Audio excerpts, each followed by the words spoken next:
Ladies and gentlemen, welcome to Sweet Science Boxing and the Iliad in LA.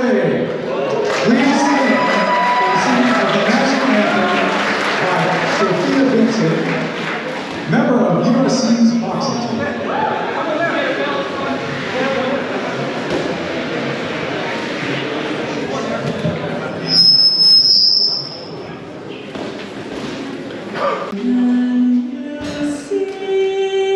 By the dawn's early and bright star.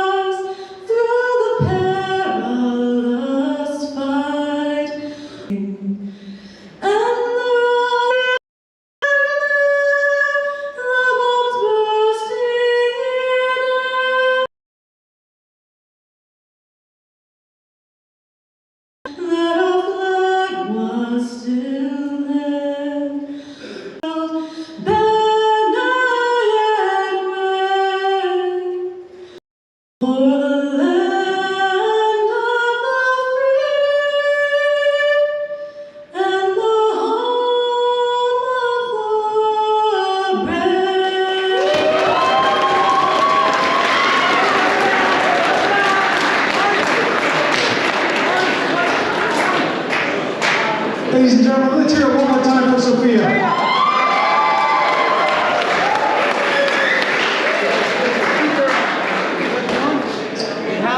And I'll be your MC tonight, Matthias 13. And once again, allow me to welcome you to the Iliad in LA. Now, let's get ready for action!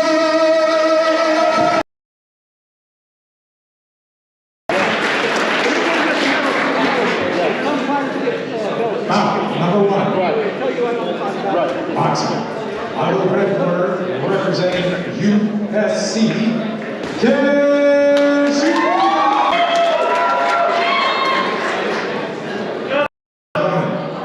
out of the blue corner, boxing. Djibriel.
And his nose is already bloody, Jason. As you indicated, his head's up. He's leaving a bit of a target, right?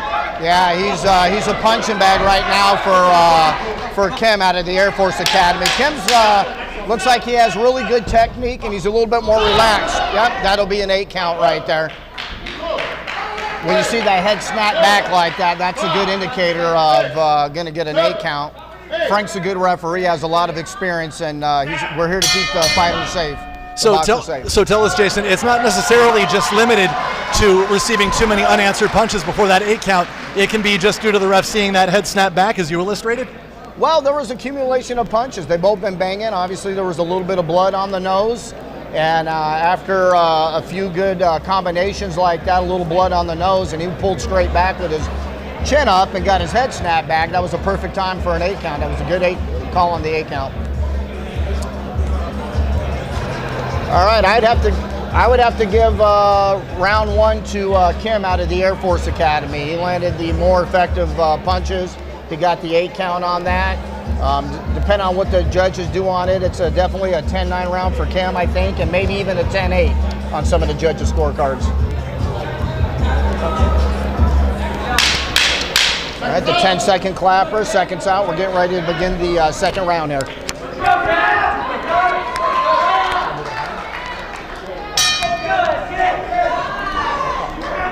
Okay, and we're off to round number 2 here, Jason. All right, here we go. Kim's starting off right where he left off. We had the close stance here. That means both boxers are in the orthodox stance, so the distance is going to be a little bit closer. Whoa! Kim's really teeing off on him. The SC fighter needs to move his head back and forth because it has very little head movement.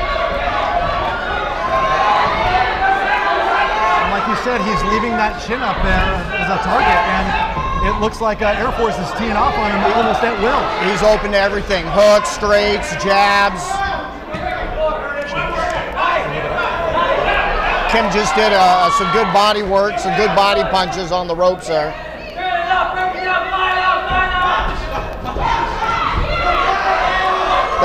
The SC opponent's bringing it though. The red corner is bringing it, man. He's a tough, strong kid with a lot of determination. He's dropping his hands, going pulling straight back. Do you think his corner told him he needs to come out in this round and make a statement and fight back more assertively? Oh, absolutely. He got an 8 count in the last round, and he's down on the scorecards.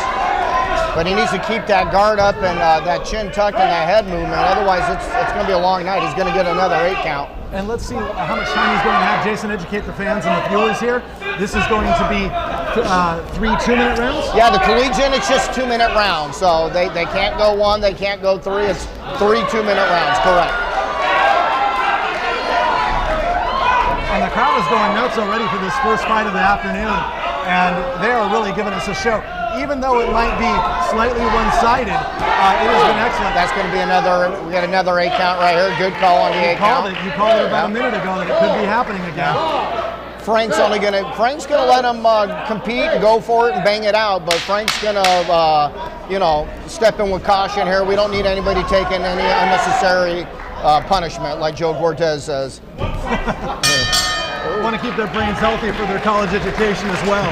Correct, right. We need these guys out. We need these guys out in the civilian world.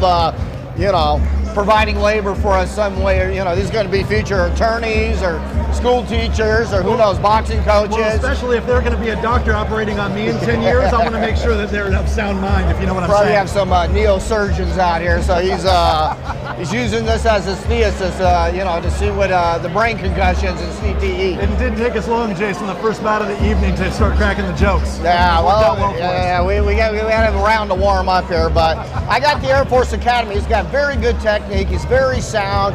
The SC fighter is doing good. He's very determined, but I think Gio from the Air Force Academy has just got a lot more technique here. Now, if you're in Shim's corner from USC and you're his coach, what are you going to be telling him to do in round 3? Move your head. Keep your guard up, move your head, and at this point in time, he's down 2 rounds to 9. You got to kind of go for a knockout or some 8 counts of your own here, but I want to keep him safe and get him to the very end here. I want him to finish the fight. I don't want the bout to get stopped, so stay good, stay sound defensively.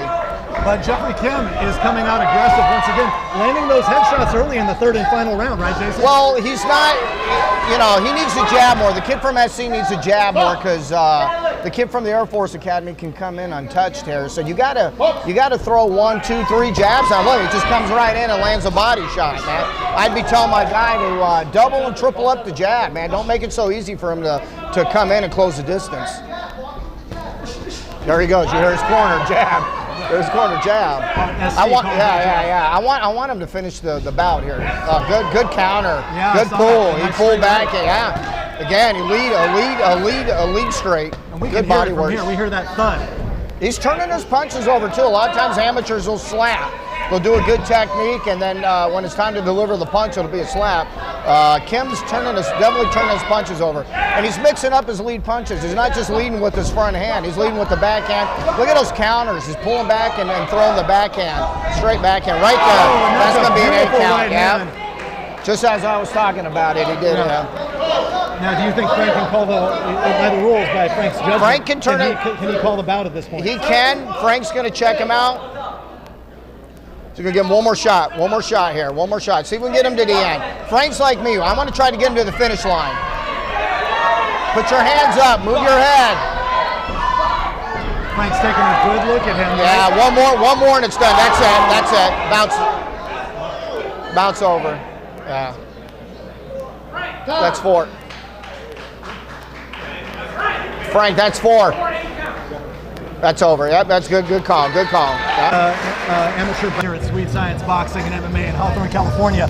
Fantastic battle. It's obviously going to be a victory. Angles. He was starting at the body and going to the head, starting at the head, going to the body. He wasn't just head hunting. Technique. and he was very intelligent. Expect anything else from an Air Force cadet.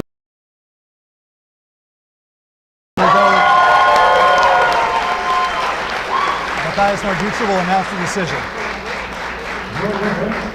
By RSC out of the blue corner, representing Air Force, Djibriel. Victory for Jeffrey Kim out of the Air Force Academy. You know, shouts out to Ken Shim from USC for stepping up, taking that fight. You know, he'll be back for another battle. You know, we just want to keep the athletes safe, like you said. So he'll be back to fight another day. These big-time Big Ten schools there. Unbelievable to have all these Big Ten schools, the old Pac-12, UCLA, SC, Washington, they're all in the Big Ten now with Michigan, to have the Air Force Academy out here. It's unbelievable. On the red corner, representing the Air Force Academy, Freddy Ciciliano! All right, out of the red corner, we got another Air Force cadet out of the red corner. And his opponent, boxing, out of the blue corner, representing UCLA, Alexander Mendoza!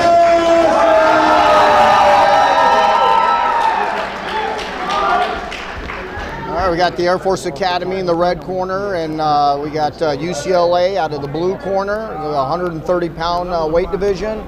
We got Frank back in the ring, Frank from San Diego, back reffing this bout again. Okay, all right, UCLA is ready to go. UCLA against Air Force. So you got UCLA, Alexander Menezes in the blue corner. Freddy Ciciliano from Air Force is in the red corner. Alexander, this is his first fight here. He trains with high-level coaches out of the Wild Card Gym, believe it or not, here in Hollywood, California, where Manny Pacquiao and Freddie Roach made their bones. Yeah, legendary Freddie Roach. So hopefully he's been getting some one-on-ones with him, getting prepared for this fight. They got a high-level coaching up there and high-level sparring partners up there, so it's going to be a good fight. The Air Force Academy's put a lot of pressure on him, though. That's nerve-wracking. Alexander needs to stay calm, man. He needs to stay calm here, take a deep breath, stay relaxed. Oh, nice straight, nice movement. In and out, in and out. Woo, look at this Air Force guy. He's putting a lot of pressure on him. Now they're both starting to think here a little bit. Nice stabs to the body, came over with the two. He just pulled the straight counter, Alexander did from UCLA. A little bit of a head clash there. I like Alexander too. He's leading with the front hand, and his lead punch sometimes with the backhand too. Air Force guys all over him though. He's not giving him any space at all. Yeah, you know, it hasn't been a feeling out process at all in any of these fights so far, Jason. It's just action-packed right away, so it's keeping us on our toes too. These are nice straight by the Air Force Academy. These Air Force guys come, man, they're in shape. They come to fight, huh? They're not messing around here, are they? No, I think they want to make a statement. They want to let you know how tough they really are, not just in the sky, but on the canvas here too, Jason. Yeah, absolutely. These are the future leaders. Oh, nice straight by Alexander. Alex has got great technique. I could have turned him right there. Don't show off, Alex. Keep it together, buddy. We're getting a bit of a firefight here, so hands are down. Are they getting a little reckless, Jason? It's getting heated. Yeah, I think it's controlled aggression here, man. Alex had a chance to counter, and he kind of showed off a little bit there. It is his first fight. He had a chance to close the distance. He had his opponent in the corner, and he kind of showboated a little bit there. So how would you score this one? Who would you say is up if you were judging this, Jason? Because you are an experienced USA Boxing official, referee, and judge. So how would you look at it? Man, this is a close bout right there, because a lot of pressure was being enforced by the Air Force Academy. But just because he's putting pressure on, it's got to be controlled and tactical aggression. And the name of the game of boxing is landing correct blows to the scoring area. And with that, I would say Alex landed the flusher, harder shots to the scoring area than the Air Force Academy. Not by much, but I'd give the edge to Alex out of the blue corner from UCLA. Okay, now if you're in Alexander's corner, Were you going to be telling him to proceed with the same game plan or to change anything up in particular to stay on that winning path? Just try to be a little more active, throw a few more punches, stay on the jab, mix up his punches, keep the movement because the Air Force Academy guy's trying to trap him, and that's what he's doing. You see him moving in and out, side to side, throwing that counter, pulling and throwing that too, and it's landing. Don't always head hut, point it towards the chest and the stomach. Yeah, he's landing in that will. The Air Force Academy needs to move his head a little bit there. Look at that. He's keeping that head right on the line. He's getting it. You just heard the coach tell him, move the head. He's got a bloody nose now, too. Absolutely. I see the good technique by Alex. Good technique. Good movement. Very impressed. He's smiling at him. Don't show off. Keep it together. Stay humble. Stay to your game plan. Air Force Academy's a little square. He needs to move his head back and forth a little bit, up and down. Good straight to the body by Alex. Good combinations by the Air Force Academy. He just put about a 4 or 5 piece together. Alex lands a nice little headshot there of his own. Alex changed his stance too. He's moving from the southpaw stance, the open stance, to the closed stance as a righty.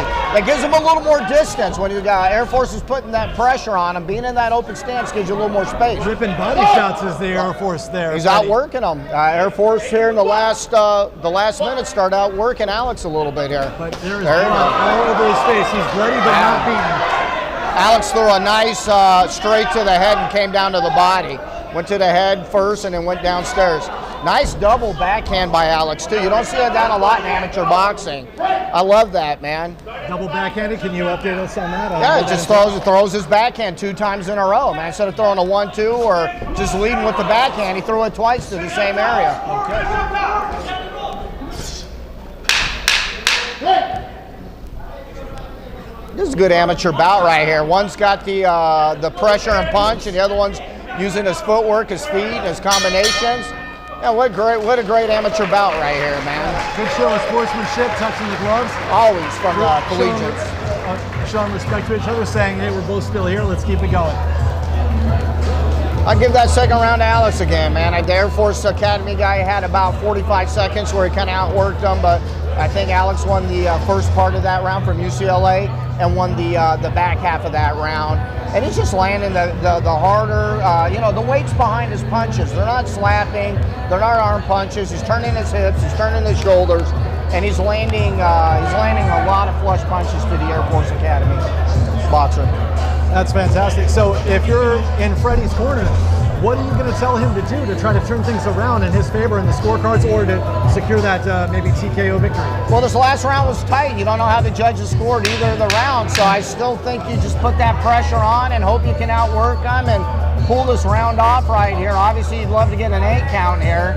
Land something that maybe staggers Alex from UCLA, but, try to win this round. You win this round, you don't know how the judges scored the other rounds. It's a close bout. Exactly. Nice uppercut, too, man. Alex is just, man, I've seen every punch in the book from him. Look at that pull. That was a counter opportunity. Well, Air Force is getting him on the ropes, trying to bang away. He's ripping that body. I think his corner probably told him to come out aggressive, Jason, because he is firing nonstop. Is Freddy from the Air Force? Freddy has to win this round.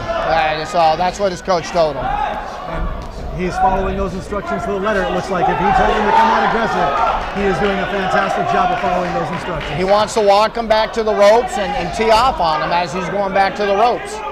And outwork him, out-hustle him. You see him pushing forward. Nice roll, nice duck and roll by Alex to get back to the center of the ring. He used his feet there, guys. Alex used his feet. He was going back towards the rope. Used his feet right there to get back to the center of the ring. And that's what Alex's corner told him. Stay in the center of the ring. Don't get on the ropes. What's Frank the ref warning him there about there? 8 count? That's an 8 count. He took something flush that Frank saw. He's gonna wipe his nose or bring him over to the doctor to check his nose out. And I don't know if that was an 8 count from a punch. I kind of turned for a second, so I didn't see it there. Or Frank gave him an injury 8 count. The nose was real bloody. You can give injury 8 counts in amateurs, which doesn't count towards the scorecards. And then you bring him over to the doctor for a bloody nose or a hurt shoulder or a hurt knee or something. Dr. Need Qureshi checks him out, and it says that he's okay to continue as the bout resumes here in our 3rd and final round. A lot of times the referee will give an injury 8 count, and the judge, as you know, knows what the rules are, and a make count. Oh, the head went between the ropes there for a second from Freddy.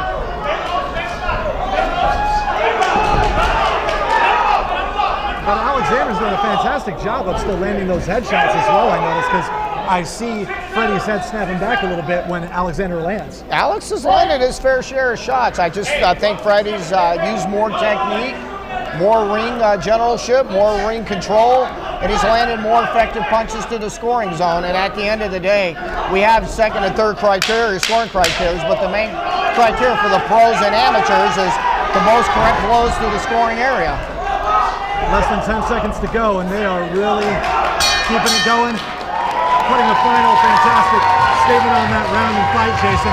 These two gentlemen really left it all out there for us, and you can see that they really left it all out there, and I think it shows, and it's just going to be really interesting to see how the judges score this, because that was a fantastic battle back and forth the whole way through. You guys, that's a great amateur bout right there. A lot of these guys don't have a lot of experience. They probably got 5 bouts, 5 fights or less, some of them 1 or 2. Some of them are making their debuts. That's, I don't say as good as you can get, but that was a really good, solid amateur bout right there. That's a really good bout. That's as good as it gets in my book. Good job, good job. Fantastic. Alex. Props from our veteran official, Jason Vincent.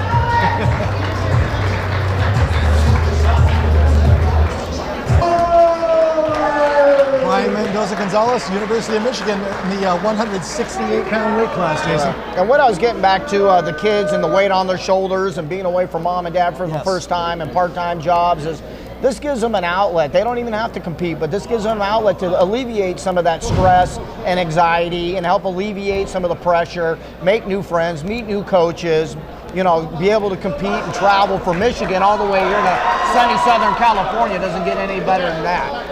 It's a tremendous opportunity for these youngsters to showcase their skills, as they're obviously receiving their top-notch college education. And you know, we can speak more about this later, Jason, but it's great how boxing actually saves lives, because it recruits inner-city kids to help give them an outlet, but also a safer place to spend their formative years, right? Anybody in general, from peewees all the way up to people with Parkinson's, man, boxing's a great sport. A lot of different programs, from the kids all the way to the people with CTE and Parkinson's and all that, to help out with their ailments. Anyways, these guys aren't wasting any time here again. Not at all. Once again, Jason, no feeling out process. I mean, is this going to be, we're in for a treat today if all the fights are going to be like this. These college kids got a lot of energy. So University of Michigan is really coming out popping. I had a chance. I was in Brownsville, Texas about 3 weeks ago doing an amateur and pro event down there. And at the end of the amateur event, they had 4 bouts, 4 fights. And I see this Michigan Wolverine flag being flown around. They took their team all the way down to South Texas on the border, Brownsville, Texas, to compete on an event with the University of Texas Rio Grande. So these guys travel. They got great head coaches that I met. And, man, he's really bringing the heat here, man. He's moving in and out, popping that jab. That is University of Michigan, popping in and out, like you said. Mendoza Gonzalez. Just got caught there, man. He's got to keep his chin down. You know, at this level, you got to keep the basics, man. You got to have your guard up and your chin down, man. It's almost looking like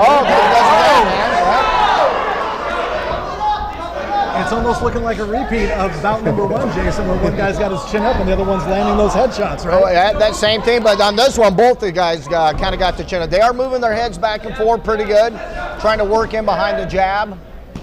Nice body shot, nice straight to the body by the University of Michigan. Blue corner. Gonzalez, Michigan, letting nice body shots. Good head movement there by SC. Slipped the backhand. You know, at this point in time, the nerves has kind of worn off there, and hopefully everybody's settling in. Can relax, breathe.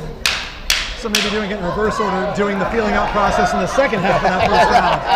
That happens a lot in the amateurs because everybody's got a lot of untapped control aggression. Well, what a fantastic first round there, USC versus University of Michigan. Now, Jason, tell me something. Not to take anything away from other amateur fighters, but because these are universities going against each other, do you think there's a little bit more of that team spirit, that will to win, because it's one prominent university going against another? Oh, you bet, man, you bet. I mean, you kind of get that in the amateurs. One gym rival with another gym, but in amateurs, you're boxing people from all over the country, all over the world like you are here, but absolutely, that dynamic and that aspect comes into this. you know, UCLA versus USC. You see it on the football field. You see it on the basketball court. You're going to see it in the boxing ring today. Man, they're very competitive. You don't want to lose. You know, if you're from SC, you don't want to lose to UCLA and vice versa. I was just going to ask you, is maybe that pressure on your shoulders because while you are a Los Angeles-based school as USC, you almost in a weird way have that pressure of a nation on your shoulders because you are known throughout the country and perhaps the world and carrying that school's reputation on your shoulders for those 3 rounds in the ring, right? Well, now, I mean, USC and UCLA are in the Big Ten with Michigan and Washington. So not only that, you got conference bragging rights. So not only do you not want to lose to that crosstown rival or one of those universities, they're in your division, football, basketball, baseball, and all that. So it adds even more of a, you know, competitive aspect to this. Well, hopefully these gentlemen get bragging rights when they walk amongst their campus later on next week or something. Oh, you bet, man. You bet, man. Trust me, they're all watching on the live stream. So they're gonna get some feedback from this while they're walking around campus. And we gotta say shouts out, thanks to all of you watching on the live stream on the Sweet Science Boxing channel, all of you watching from around the nation or even the world. If you're a university student, Air Force Academy student, what have you, we're thrilled to have you here. We're happy to have your support watching, and thank you to Marco Trejo of Sweet Science Boxing for putting this on his channel and his fantastic gym right here, Sweet Science Boxing MMA in Hawthorne, California. Yeah, Hawthorne, Los Angeles, California, man. Awesome to be here, man. Thank you, Coach Marco, for letting us stream. Thank you, Marco. We love you, sir. All right, both guys are up. There we got that chin up again, man. You got to tuck that chin. University of Michigan, man. Mr. Mendoza Gonzalez. How are you scoring this right now, Jason? Would you say Michigan or SC is up for this fight so far? Man, this is a close one. Okay. I had Michigan winning the first half of that first round, and then the young man from SC closing the distance on it. But Posha Fluman closing distance. Yeah, this is a tough bout here, man. They're both landing punches. It's a tough one, man. I hate to be scoring this one. I would not want to be a judge in this sport, Jason. That job comes with enough pressure. And when you get exciting fights like this where it's back and forth, it's just too... Yeah, we might get an 8 count here. Frank's looking at Fluman from SC is really landing those headshots. Like you said, we could get that 8 count, and the crowd is going nuts. And they highly approve of that aggression at the close of the second round here at Sweet Science Boxing. Yeah, Posha pulled that off from SC in the second round there. And what I'm seeing here from the University of Michigan is his guard's down, he's pulling straight back, and his chin's up. He got away with it with the first half of the first round, but now those shots are really pumping in from the SC boxer. And Frank from San Diego, the referee, Frank almost stepped in for an 8 count there. So I would have to most definitely give that's a strong, solid round for the SC boxer. So it could be 2 rounds to none, or it could be 1-1, because we don't know how that first round went. Like you said, it was back and forth. Final instruction by both coaches. I see the coach from Michigan, man, you got to put your head down, you got to keep your hands up. He's telling them, we need this round, relax, breathe. Tuck your chin, move your head, keep your guard up to the game plan. And for Posha Fluman, what do you think his coach is telling him as far as to continue on this successful path he was on? Keep continue doing what you're doing. The other boxer's chin's up, his guard's down, and keep tagging him. With your jabs, with your straights, and with your hooks, they're finding a home. They're taking a stop there. Frank is calling timeout just for equipment adjustment there. It looks like the headgear is just a bit loose or out of position. So the coach from SC did the right thing. You're not supposed to coach your kid in the corner, but we all do it during the round in the neutral corner, and he's telling him, breathe, breathe. And his coach is giving him the international sign of, the diaphragm bringing in and out. So. Diaphragmatic breathing. So is that legal? So no coaching, but can you at least tell your student to breathe? You're not supposed to do it, but I mean, as long it's legal if you get away with it, no one catches you. So all the judges and the supervisor will tell you is, hey, coach, don't coach your kid in the corner, during a timeout. So in other words, if you weren't caught, it never actually took place. Yeah, there you go. Competitive gamesmanship. Third and final round here.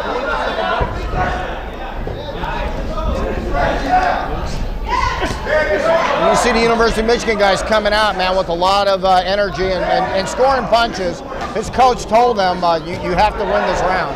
Third and final round, and he's coming out with that aggression. He wants to land those strikes, tally up those points on the scorecard. But got that 8 count. That's a beautiful headshot. snapped the head back in Michigan right there, right? Yeah, Michigan was popping his jab. He was doing good with his jab, but he's leaving his head right on the line there. He's leaving his head right on the line there, not moving his head. He got caught, man. Frank gives him that 8 count. Yeah. You saw it coming. Nice jab to the head and to the body. Oh, he almost dropped him there, man. He staggered. Oh, yeah, he did. He staggered him. His legs buckled there from Michigan. His legs buckled a little bit there. His nose is bloody. There is the nose of Michigan because SC is landing those effective strikes. Oh, man, nice jab, double jab, and he brought the straight down to the body. University of Southern California, red corner. Oh, snapped his head. That's another 8 count. That's another 8 count right there. You know, would you say, Jason, that Fluman from SC is looking good on the judges' scorecards there with the second 8 count already in the third and final round? Yeah. He's gonna have this the fight in the bag. He's gonna have Dr. Neem Qureshi take a good look at him to see if he's fit to continue. I think the doctor's standing up there. Yeah, I had him winning the red corner kid from SC winning the second round, and obviously he's dominating this round. This is most definitely a 10-8 round, and it could even be a possible 10-7. So if he finishes the fight on his feet, I think he has this bout in the bag. And look, he's just mixing up. He's changing elevations. He's going high-low. He's throwing a double jab to the head and coming down with the backhand to the body. Michigan's trying to fire back, but I think Fluman from SC has his numbered here. Can't get too comfortable. You got to stay technically sound here because he can get an 8 count himself. He's pulling straight back with his chin a little high too, so he doesn't have it in the bag. But the last 10 seconds here, I think he's going to win this bout solidly. And there we go. They are throwing like crazy in the last few seconds here, Jason. And what a fight! That was another barn burner as the blood lands on our score sheets. Oh God, yeah, dude. That is all over here, man. Oh, boy. You guys could see it right here. We got it right on our score sheets right here. Did you get any on you, Coach Manny? I don't know if our streamer, Coach Manny, can show us on the name of the game right there, man. Yeah. There's blood on our score sheets here. We're in the hurt business. Boxing, we're in the hurt business. You don't play boxing. You don't play boxing, Jason. Yes, that's what they say, coming from the master himself. Yeah. You know, Brian from Michigan's got blood all over his uniform, his face. And, man, what two warriors there, man. What a good competitive collegiate amateur bout right here, man. Hats off to both of them.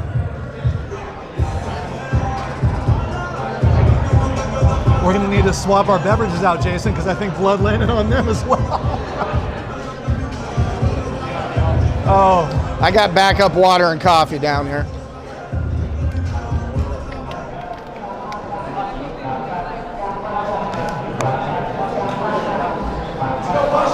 Those are done. I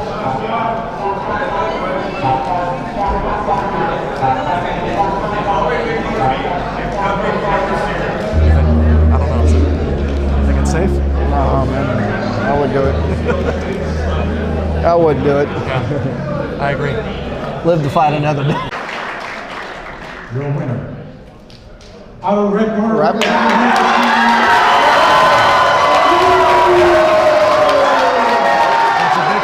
USC right there, Posha Fluman. On points, man. Good bout, man. He had a little bit better technique. He was mixing his punches up. He's changing his elevation. He's a good amateur boxer, man. I'd like to see the chin get tucked a little bit more and maybe sit down on the punches a little bit, keep the head movement going. But, man, he had very good technique. Very proud of both guys. All right, we'll be moving on to bout 4. We got Coach Ernie, he's refereeing today. He's head of officials, chief of officials for the Cal Border community down there for USA Amateur Boxing in San Diego area, Cal Border. Fantastic trivia on our officials there, Jason. You know all these guys. We're going to be moving on here to bout 4.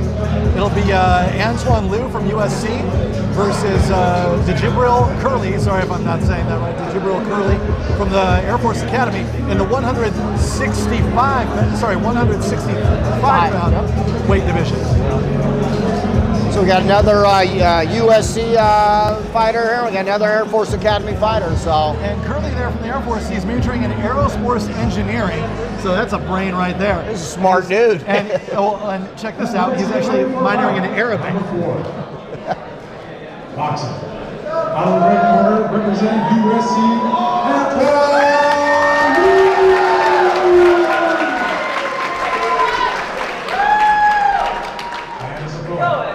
Boxing. Out of the blue corner, representing Air Force, Djibriel.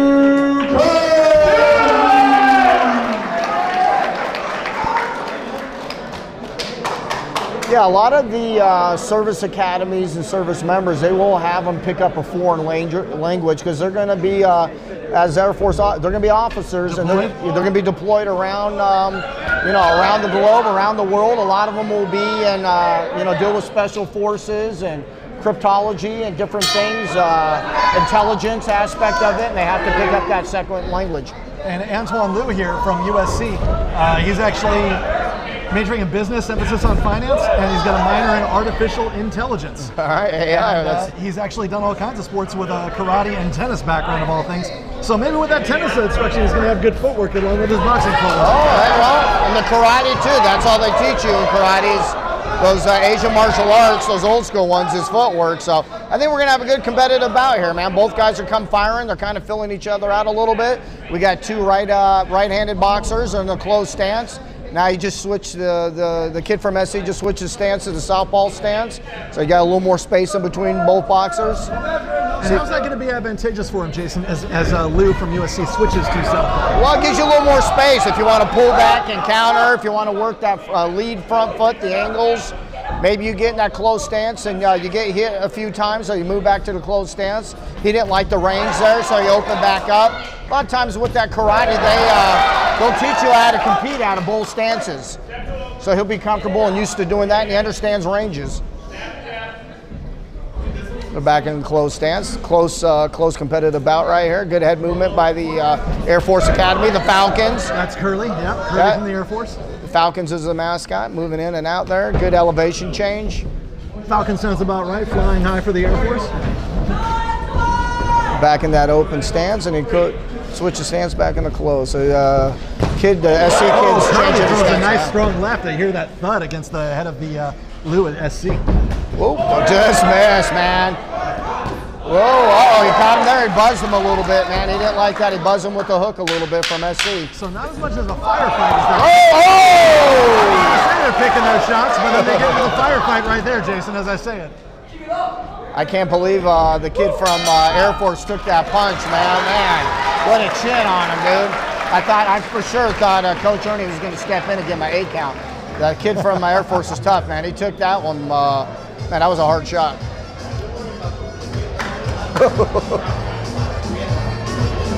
Coach Ernie's smiling while he's picking up the scorecards. He absolutely loves this right here. Oh, he's loving his job today. Coach Ernie was an ex-amateur boxer himself, believe it or not. He's a high-level amateur coach, and he does have some pros, up-and-coming pros out of the San Diego area. Yeah, a lot of our officials made the drive up from San Diego today for this event, so we're obviously very thankful to have them here, taking the time out just to help the sport of boxing and helping it grow here. A lot of these guys are retired police officers, marshals. They do this, they love it. A lot of them competed in other martial arts or boxing themselves. And it's just a passion, and they want to give back to the kids and the community, and we're most definitely grateful for that. Absolutely. Thankful for their service both in the community in the world, but also in the community of boxing as well. As we continue here with round number 2 of Austin Liu at USC in the red corner, and Djibriel back to the firefight we go, Jason. Rock'em sock'em robots there, baby. Ripping some body shots and head shots. Man, both guys, good body work by the kid from SC, but the kid from Air Force is driving them back himself and landing some body shots. From Air Force applying that pressure, he wants to secure some recognition for ring general sake. These are a little bit bigger guys in boxing's terms. We're at the 165-pound limit here. So these guys, after they eat, they hydrate back up probably to 170, 175. So there's some thrust coming behind these punches. We are not in the flyweight division right now. That's right.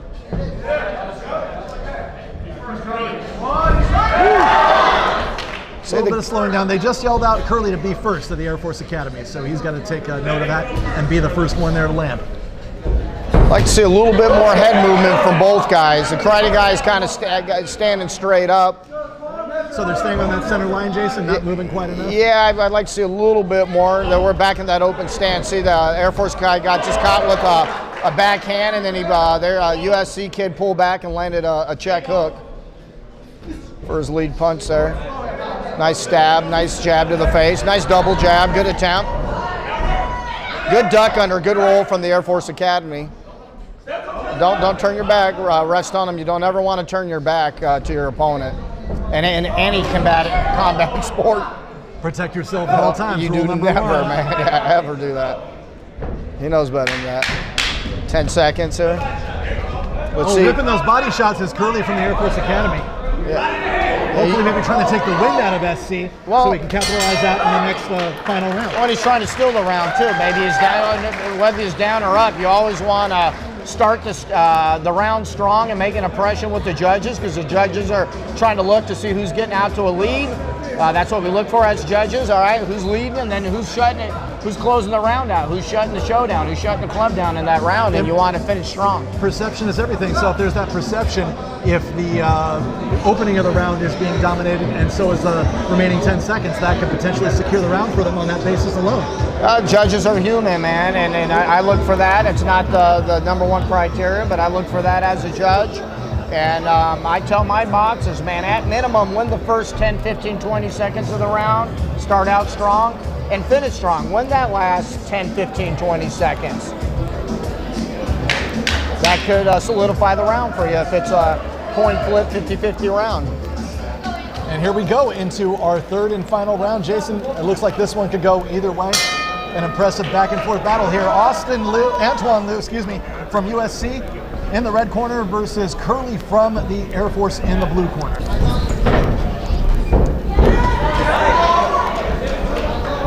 Whoa, nice check hook off the lead punch. Again, he doubled it up, man.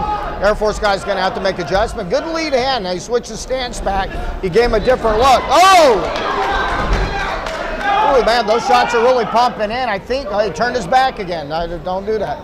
It is just so fast to call, Jason. Their hands are flying. They're bigger boys, but these hands are flying fast. Well, the kid from SC is using his karate background, switching stances like that, and it's just enough to confuse and keep the Air Force Academy kid off balance.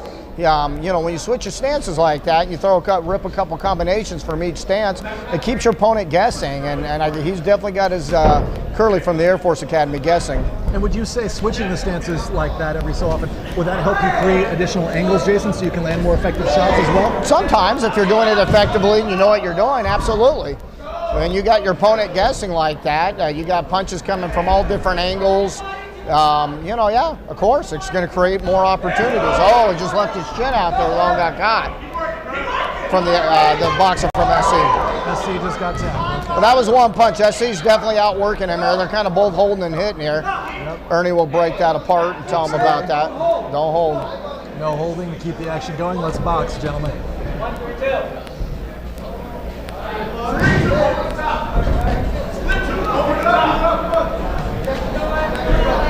With that karate background, the kid from SC is really comfortable on switching those stances and understands range and distance. You see him pulling back, landing right there. Just setting him up, man. Oh, yeah. Curley took a shot to that. It looked like it might have wobbled him for a second, and his nose is actually bleeding now, Jason. It did, because the Air Force Academy guy's not coming in behind a jab or a double jab, and good head movement. So I'd give that bout to the kid from SC, man. He just really understood range, changed his angles, changed his punches up, changed his elevation, and he just outstruck him and outworked him. I'd give that one to the kid from SC. Antoine.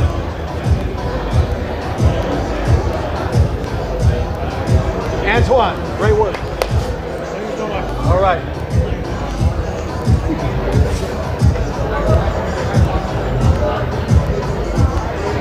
I'd like to talk to that young man afterward if we get the chance, Jason. Talk to Antoine Liu to discuss his karate background and switch his stance and see how much that applied here today. I talked to his coach early, him and his coach earlier today. They recognized me from the other amateur events, but did you check out that picture on the wall over there with Malik Birdsong? Oh, I did. You see that? Rest in peace. Malik Birdsong. former WBF World Boxing Foundation champ, welterweight champ. Welterweight champ, yeah, he won my belt back in March. We were both there at that show. That was a sight to see. Jerry Bradford, this was his home gym here. Rest in peace, Malik. We miss you, Malik. We love you, buddy. Shouts out to Malik and his team at Sweet Science Boxing. Let's give it up one more time for these two young men. And Matthias, our announcer, will announce the decision.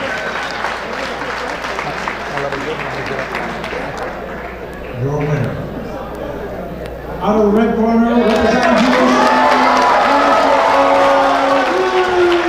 And as you stated, Jason, Lou from USC gave that dominant performance and walks away with the victory. Please patronize the GOAT, ladies and gentlemen, fight shop for all your boxing and MMA needs. And don't forget to go see the booth over here with I Love Acai or on the corner for wonderful smoothies and acai bowls. I Love Acai right on the corner. I might do a smoothie and acai bowl for lunch, man. That sounds good. Sounds real good. So what you see me doing here also with the score, I'm keeping all scores, the winners of each bout and how they won on points, rest stop contests, all that. I'm an amateur BoxRec editor. So I will be putting this whole event onto BoxRec and both competitors, who won and then how they won.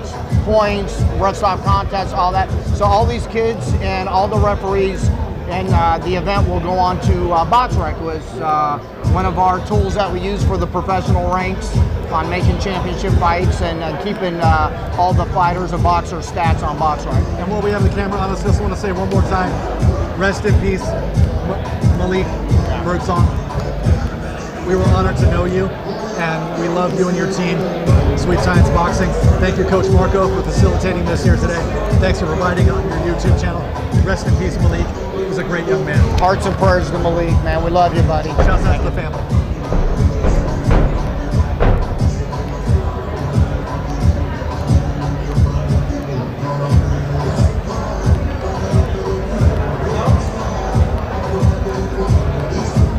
All right, looks like we got Coach Ernie back in there reffing this bout again to keep the boys safe. It's going to be Matthias will be announcing the fighters. Here we go. Number 5, boxing. Out of the red corner, representing USC, Justin. Another SC guy, Justin Zhao from USC. And his opponent, boxing. Out of the blue corner, representing the University of Michigan, David Shue. David Shue out of University of Michigan, a little bit lighter than the last fight, 154-pound weight class, Jason. Well, we got a Big Ten matchup here right now. SC's in the Big Ten now, so we got SC against Michigan. Let's go, baby.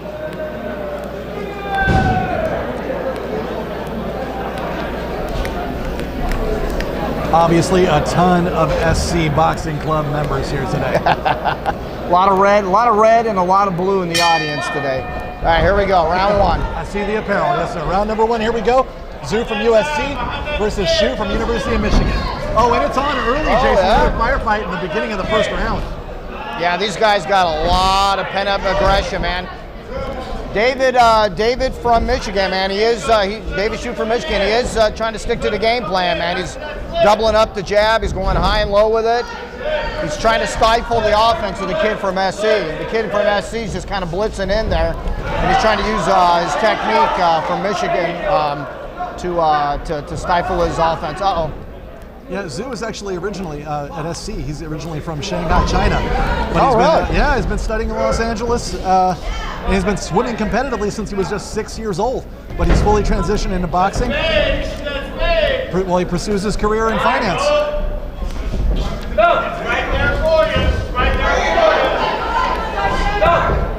I believe Shue was with me down in Texas when I was down in Brownsville, Texas. He was one of the boxers competing on that card. Both guys are really cracking here. I like Shue's technique, man. He's really trying to keep him back off with his double jab. He's thrown the 2 behind it. He just shot the 2 down low. SC guy's trying to put the pressure on him. Oh, nice check hook, lead check hook from SC.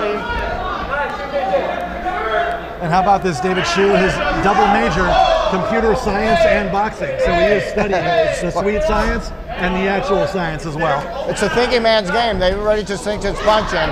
And you got to think in there, man. Otherwise, you're gonna You're gonna get your head knocked off into the second row here. Oh, you need to be a cerebral fighter to stay safe and land those effective strikes, right, Jason? Now look at the eye. Look at the eyes from the guy from Michigan, man. Those things are wide open right there. He's really locked in. Look at that up jab to the chest, man. That was a beautiful up jab to the chest. Oh, and he goes through the ropes there for just a brief moment. All right, we're here. Let's go Trojans, go, man. This is you don't get that a lot at regular amateur events where you're here. Let's go Trojans. Let's go Bruins. So that college atmosphere is trickling in here to the event here. I love it. We see some arch rivals. A lot of Trojan spirit here.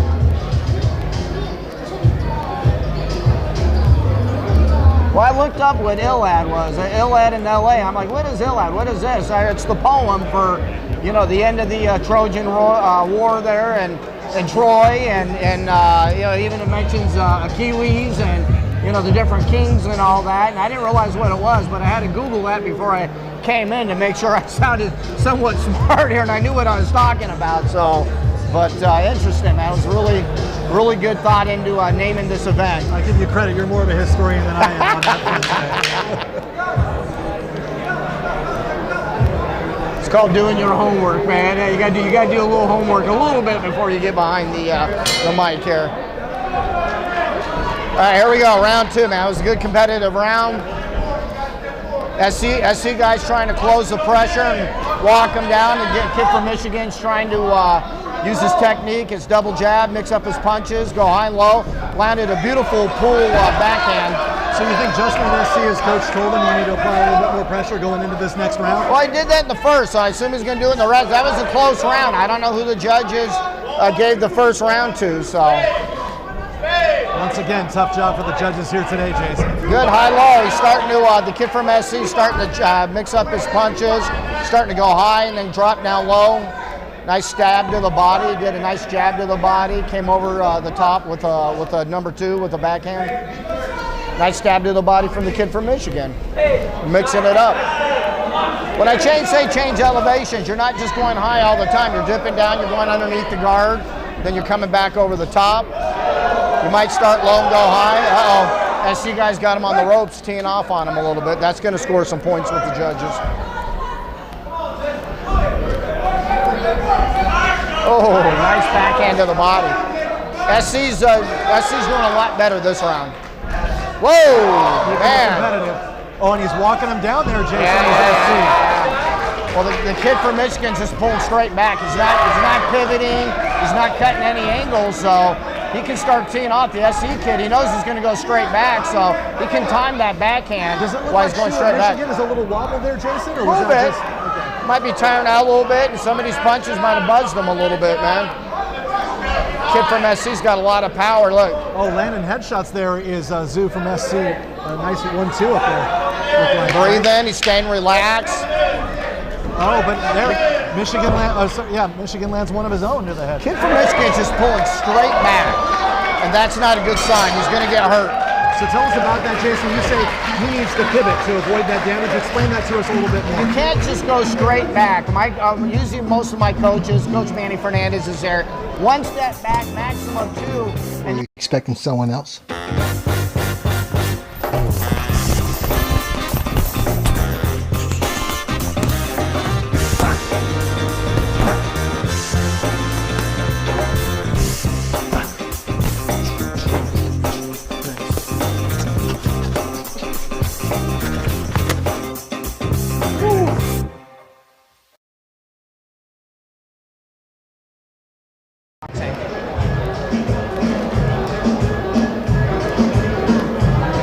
Once again, we thank all of you viewing on the Sweet Science Boxing and MMA YouTube channel. Thanks to Coach Manny Fernandez for facilitating the live stream for us here today for Battle of the Iliad. All right, we're ready to start round three. I don't know how we've got a timeout here by the ref. We're going to send him to the neutral corner. We got equipment, headgear, untied shoe. Iliad. Iliad in California. Iliad in LA. Yep, there we go. USC versus UCLA, but it's not just them. Obviously, there's other schools. So they're doing an equipment check here, calling a. Yeah, you got Cal Berkeley, you got the University of UCLA, Southern California, Michigan, Air Force Academy, and Washington, I believe, and El Camino College here, a little local college out there. All right, here we go. The action's heating up in round 3. Man, they're Rock really... 'em, sock 'em, landing headshots, both of them, Jason. Yeah, the coach from Michigan told them they needed this round. That's why he's coming out really pumping the shots, and the coaches must think they're... David Shue at University of Michigan, blue down corner. on the He's coming scorecards. out hard. He's been receiving too many of those shots. Like you said, he was just moving back and getting tagged, Jason.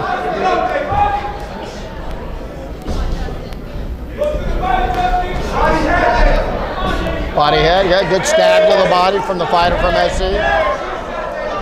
There we go, going straight back again. Oh, that's a great headshot landed by Michigan as I saw, by SC as I saw Michigan's head snap back. Well, the coach from Michigan's telling his boxer to walk forward because moving back, look, straight back again. He's just getting teed off in mid-range, moving back. Oh, I see his He's head getting popping teed back out. and forth, Dude, that's an 8 count. We got to get an 8 count. He's taking a close look. He might step in. He let him finish the bout. He heard the clapper, the 10 seconds out. Let him finish on his shield there. Good competitive bout. Like I said, the XC boxer won this bout pretty strongly, pretty firmly. That was an impressive performance for sure. But you know, a ton of credit also to University of Michigan, Shue. He was really hanging in there. Oh, he went happy for to see him finish the fight. He went for it, and he stepped on the gas. He stepped on the gas there in the third and final round and gave it everything he had, every ounce that he had, man. He was very competitive, man. Just got to go back to the gym and work on some stuff right there on his escapes and his movement a little bit. So just think we all got stuff to work on, and I most definitely, if I was in his camp, I'd work on that. And that's great at this stage in their career, young in their career. They have the opportunity to take these, they're not losses, they're actually lessons, so they can go back to the lab and make those improvements. Coach Ernie's impressed with the performance. He raised both boxers' hands there, and we'll wait for the decision. Great show of respect from the Ladies and referee. gentlemen, let's hear it one more time for these two young men.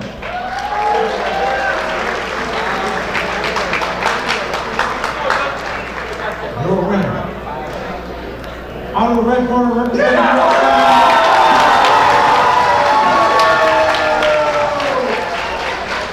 All right, SC pulled that one out, man. I had him winning maybe all 3 rounds, but most definitely the second and third round. So we will be moving on to, that was bout 5, we'll be moving on to bout 6 right now. We got another SC boxer, Balal, 180 pounds in the red corner. Sports Academy, Patrick Weaver out of the blue corner. That'll be our 6th bout of the evening coming up next.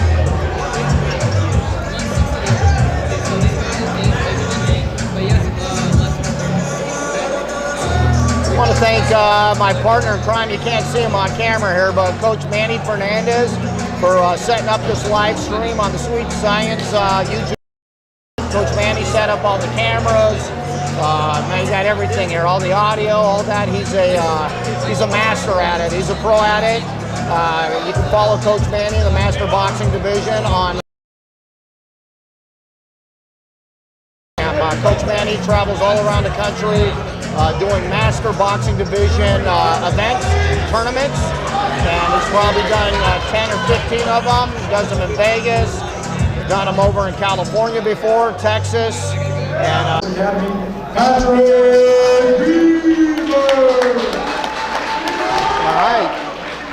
All right. We're ready to start bout 6 right here. Like I said, we got Balal from SC, 180 pounds, versus Air Force Academy, Patrick Weaver. Coach Ernie, give him center to the ring instructions. Okay. Are you judging or you just the Commentator. All right, here we go. Starting round number 1 right now. Air Force Academy's pumping that jab in there. Came off his feet a little bit, needs to keep his balance.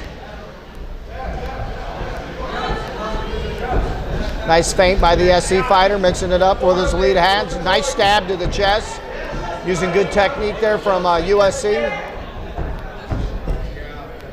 Both guys are good filling out process there. Both guys are using the lead hand very well.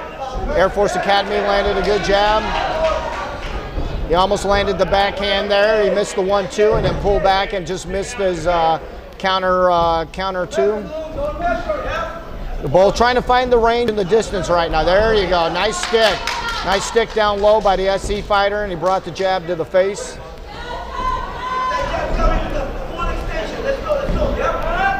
I like when they're punching to the body like that. That's 2 in a row by the SC fighter, but he needs to move his head a little bit more when he comes back up. He's coming straight up. And the Air Force Academy fighter's waiting for him and greeting him with some punches. Nice solid punch by the SC fighter. Snapped his head back. I heard that from ringside. They're in the closed stance. Oh, he took his back there. They're in the closed stance, so the punches are going to come quicker, faster, more powerful because the distance is closer, meaning they're both in the right-handed stance. One's not a southpaw, so the range is closer on this, so the punches will come closer, faster, and harder. SC fighter's really working that lead hand to the body, man. I love that. I have a professional boxer that I train with 41 professional fights, Michael Das Marinas, who fought Inouye a few years ago. He's at 126 pounds, and we teach him these same exact fighting principles: head movement, defense, footwork, breathing, all the different combinations. We teach our professional boxers and professional fighters. We go over these basic principles all the time in the ring. All these fundamentals you can use at a high level. We still use at a high level. You build them up here in the amateurs and you take them with you throughout your whole career. Even if you got 41 fights, we still drill these basic fundamentals and principles all the time. I got world-class trainer with me, Coach Lucas Sugar, on the phone with me right now. Teams, he's the head coach and trainer for Michael Das Marinas, the fighter that I train. And Coach Sugar was the head coach for the 1984 Filipino Olympic team here in Los Angeles, California. Shouts out to Coach Lucas Sugar here, outstanding professional boxing trainer. Peter Christensen back here with you, along with my co-host Jason Vincent. Look how handsome he is, Peter. I want you to look. I want you to look and see how handsome this guy is. Alex won his fight. Alex won his fight on Coach points. Sugar here watching us here at Sweet Science Boxing in Hawthorne, California, Los Angeles, California. And we're on to round 2 here, Jason. Round 2. We're on round 2. I like the SC fighter. Just landed an overhand right there.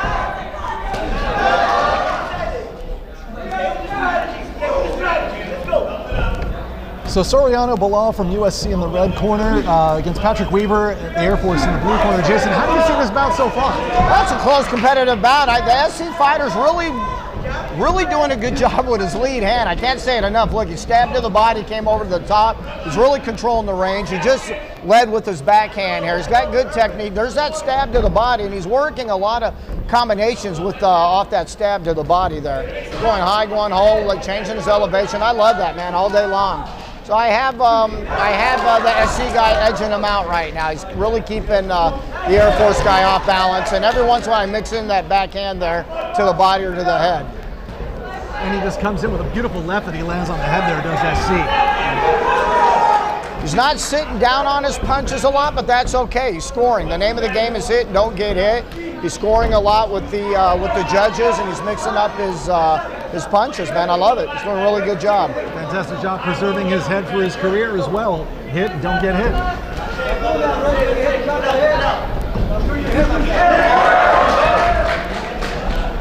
See how he's moving up and down like that? Well, he got caught there. You got to move the head side to side. Yeah, we saw him. You move up and down. You move up and down, which is great, but you got to keep that head off the line, which he did there. But then looks like he's starting to tire down a little bit. Air Force just came running in. Looked like he leapt toward him. Yeah. He might be pulling the round off here at the end. I noticed that the way Air Force is leaping in, is he leaving his head open? It looks like he's leaving himself a target on the way and open to a counter. He is, but looks like the SC guy got a little tire-winded and moved back and was on that back leg and moving back, and he wasn't able to capitalize on that. But yeah, you never want to lunge in, fall right in there, leap in there. You don't want to get off your feet, lose your balance. That's not good technique. You should be coming in behind a jab with good head movement, good footwork. But it was effective and it landed, so we'll see if the judges gave him the back half of that round there. So it could be 2-0 right now, SC, or it could be 1-1. Here we go. We're going on the third final round. Limitations. A new way is challenge is now defined for and by the people. The lessons are learned and turned upon the heads of those who cling to the way it was. Driven by the promise of strength, guided by the horizon of triumph. Run out of gas and wearing down. Let's go ahead and step on it, put some pressure, effective pressure, and with good technique, move in on him. Come in behind a jab, a double jab, feints, change your elevation. Almost like you called it, Jason. As you said it, he left out a couple of jabs there of his own. Yeah. Come. Can't let your backhand go. You had the chance right there. He needs to step in. He's pulling in and pulling back. There you go. See, he just has to lower his targeting. He needs to aim towards the chest or the body with that backhand when he lets the hammer go. And why do you think he should target the chest or the body as opposed to the head? So you don't overshoot him. You don't waste the punch. You know, you did all that good technique by double jabbing in, and then you throw a punch and the guy ducks underneath it, and then you get frustrated. Now you got to reset and start over again. You want to make that punch count. Got it. They missed again. See the guy? I see guys making himself a little small, and the Air Force guy's coming. That's 3 times, 4 punches with the jab there. He's going over the top. So I'd tell him, lower your targeting. Lower your punch level. Aim towards the chest and the body. Both guys' mouths are open here. The Air Force guy's really breathing hard now. Usually an indication that they're getting tired, so they're Turn really, his body I don't want to again, say blowing their wad, but they're just a little bit tired, but thank goodness it's Uh-oh, he got him up on the ropes there. Uh-oh, that was like a Superman punch there from the SC guy there, right? It's amateur boxing. This is what you see in the amateurs. You see some good technique, and then you see some things that you got to work on. Trust me, these guys are in the gym every day working on all these techniques. They work on them in sparring. They work them on the pads and mitts with the coaches. And you get in the ring here, it's a different story. You know, you can't simulate this. You know, fighting under the lights is fighting under the lights. That is added pressure that you'll almost never experience in the gym. When it's the real thing, in front of the crowd, the lights are on you, it's a different story psychologically, right? This is a close fight. I don't know how to score this. I'd say the SC guy won the first round and a half, and then the Air Force guy might have won the last round and a half here. So it'll be interesting to see how the judges score. It's in events.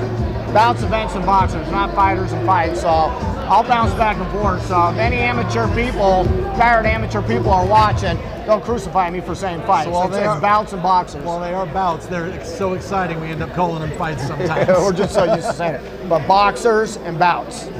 Omar Lopez, that's Coach Omar, for this event and for the opportunity for us to have the pleasure of commentating to these live fights. Omar's put together a fantastic lineup, Jason.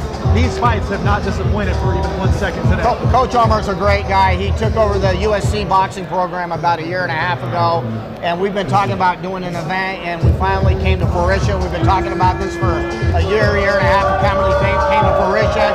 I'm so proud of Coach Omar going from a boxer, a coach, a college coach, to putting events on now. Hats off to him. Let's get ready for bout number 7. Boxing. Out of the right corner, representing USC,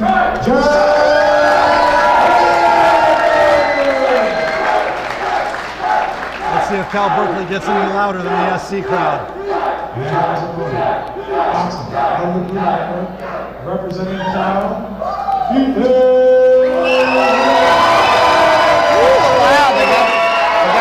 Berkeley flag out. It's loud in here. Great atmosphere. We got an old Pac-8, Pac-10, Pac-12, and now Big Ten matchup right here. Cal Berkeley against SC. Let's go, baby. Southern California versus the Bay Area, man. That this is the exciting. Loudest I've heard it yet from any pre-bout cheering, Jason. The Cal people came out in full effect here, man. I love to see that. I'm surprised to see so much Bay Area folks in Southern California here today. I love this atmosphere, man.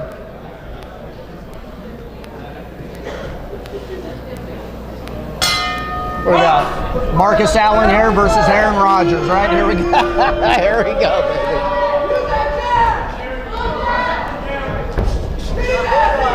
Well, the Cal Berkeley guy looks really big compared to the SC fighter. He does, He's a got very large frame by comparison. I can't believe they're the same weight class here, it man. Looks like a little bit of a reach advantage too, Jason. Just slightly, dude. Just slightly, man. Yeah. I was being modest. Well, and it could be more difficult on the Berkeley boxer, even though he's the bigger guy. He might not be used to boxing against guys that small, and if the SC guy can make himself small and counter on some of those misses, he might have an opportunity. But man, the Cal Berkeley guy's got some serious volume going on. So we got Ryder from Cal Berkeley and Reagan from SC. Let's see if Reagan can employ those smaller skills, being more mobile, and maybe get on the inside and score some effective strikes. It's going to be hard for him. He's going to have to start working that jab to get on the inside, man. Double and tripling it up. He's going to have to make him, the Cal Berkeley guy, pay when he misses. That's the only way he's going to be able to close the distance. If that jab's pumping like the Cal Berkeley gentleman has, the blue corner, it's going to be a long night for the SC boxer. Yeah, I see Reagan at SC, and he's dipping his head to the side quite a bit. Jason, do you see that as disadvantageous, or will that be working for him? He's trying, well, both, but it's going to be, he's not going to get hit, maybe until the Berkeley guy can acquire the target, but then he can't really punch or counter off everything because you're off to the side and you're off balance and you're not going to be able to hit your opponent. So it's not going to. Oh, he just got staggered. Straight right there. Yeah, backhand, man, just clipped him. What I like about the Cal boxer too, he's really working that lead hand. He's throwing a lot of combinations. And you hear him breathing when he's punching. You hear him breathing. He's not holding his breath. He's exhaling there. So tells me that he's breathing. He won the first round pretty easy.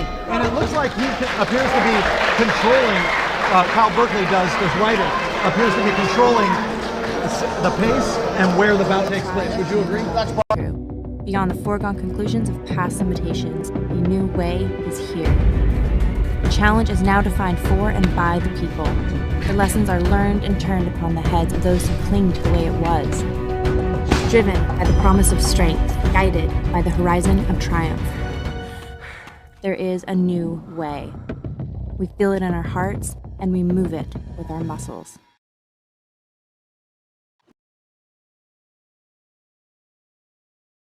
Hard in there behind a double jab. By him throwing a bunch of combinations, yeah, you get in there, but 2 or 3 punches are coming behind that. So you got to go in and you got to come in behind a jab with good defense, and you got to try to back him up. You got to find something to work. Because you just can't sit at mid-range all day long trying to avoid punches. You got to score. You got to land punches. Let's see if he follows any instructions like that, Jason, as we go into round number 2. There you go. See what he did there? He lunged in there. Now he's got to work right here. He's got to work. You can't give that spot up. When you have that close range like that, you got to land something. Got to go to work. It looks like Ryder from Cal is keeping him on the outside successfully once again, right? He's got good footwork. So the combinations that we talked about, going high and low and all that, but he's not going to give the SC boxer, fighter, a chance to score because he's going to move away. He's going to angle out. He's going to angle out on that. Yeah, watch the head there. So that's the SC's fighter's opportunity to hit them when they're in close range like that. But if the Cal Berkeley boxer angles out, no one's going to be there to hit. There's going to be nothing there but air. Ryder at Berkeley is landing a nice jab there, Jason. The glove almost touched the ground from SC. I love what I see here, man. He's a big kid. He's not leaning over his front leg. He's working his lead hand. He just hit him with the uppercut from the backhand there. And I think it's just a matter of time until he's going to really acquire the target and lock in on the target here. Right there, he just missed. He needs to straighten that backhand up a little bit and shorten it up, and he'll make contact. Credit to the SC fighter. He does have really good head movement, man. I was just going to say, credit to him for hanging in there with such a bigger, rangier opponent, you know? Yeah, this is a tough fight. This is a tough bout for him. Whoa, man, he just threw 3 punches and missed every punch, so credit to the SC fighter, but it's not scoring points. It's not scoring He's using points. that head movement, avoiding hit, but he's not scoring points of his own. Yeah. They're tied up there. The Cal Berkeley guy needs to lower his targeting a little bit. When he has hit him, he's kind of lowered his targeting with the uppercuts and the hooks. He needs to punch towards the below the shoulders. SC there took a big swing and miss with that. Right. It looked like, I don't want to say necessarily a desperation attempt, but he was swinging wild for that to try to get that big last shot in at the closing round. It's getting close to that, man. It's getting close to that. I think he's down 2 rounds to none on the scorecards. I would have He's to got to agree go with for you. broke, man. He's got to.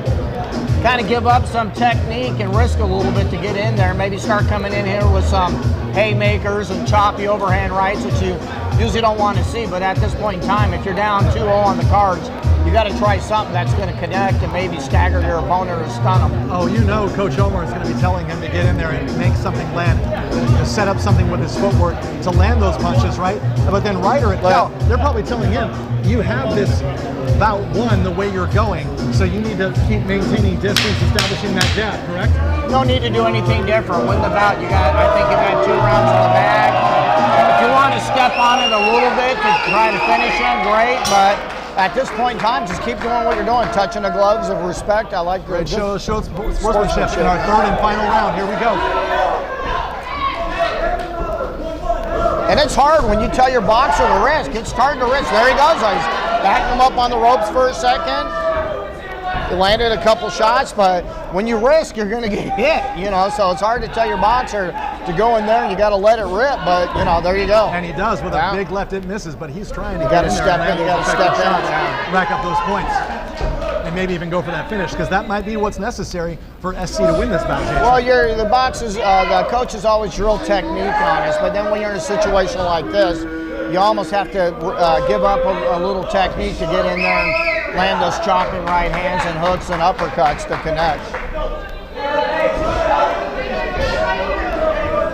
Even still, it's a great battle by these two. They're both game opponents, and they're giving us a great display of boxing here Absolutely, today. man. SC guys got good defense, good head movement.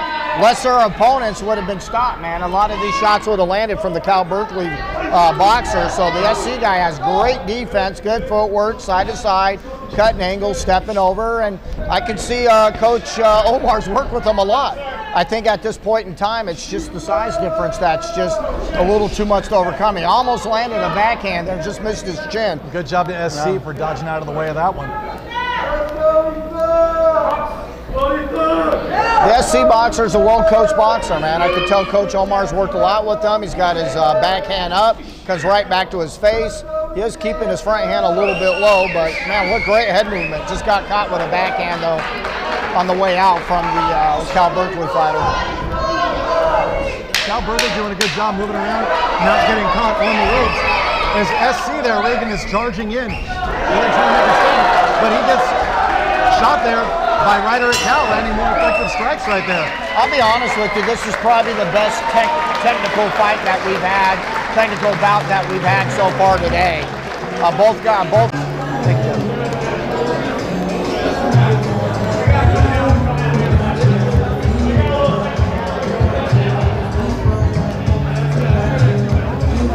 You know, Jason, we got to give credit to these boxers here, because they're going through their studies at the same time, and with the Air Force Academy, their military training, and preparing as amateur boxers as well at the collegiate level.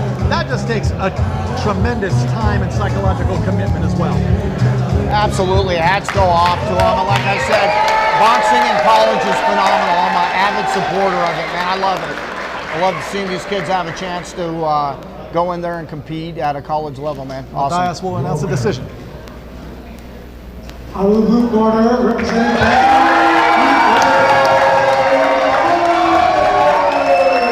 and I was predicted, Jason, Ethan Ryder out of Cal.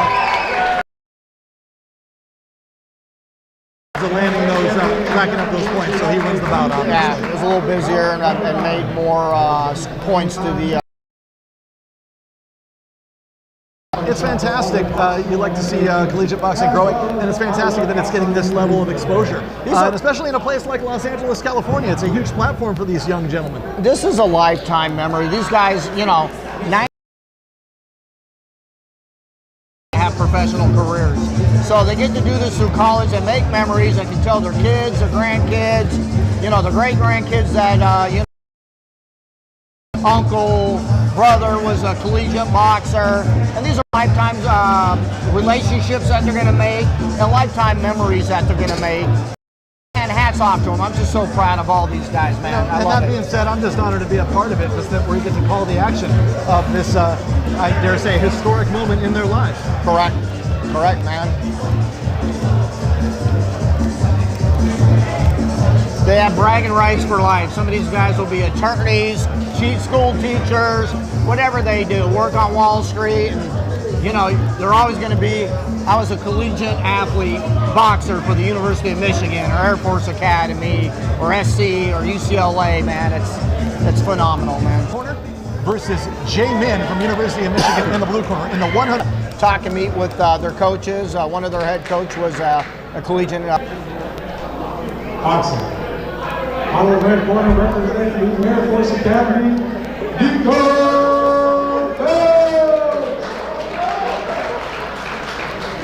Nico Phelps out of Air Force Academy.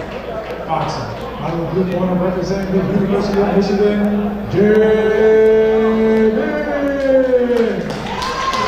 University of Michigan. Sound all good.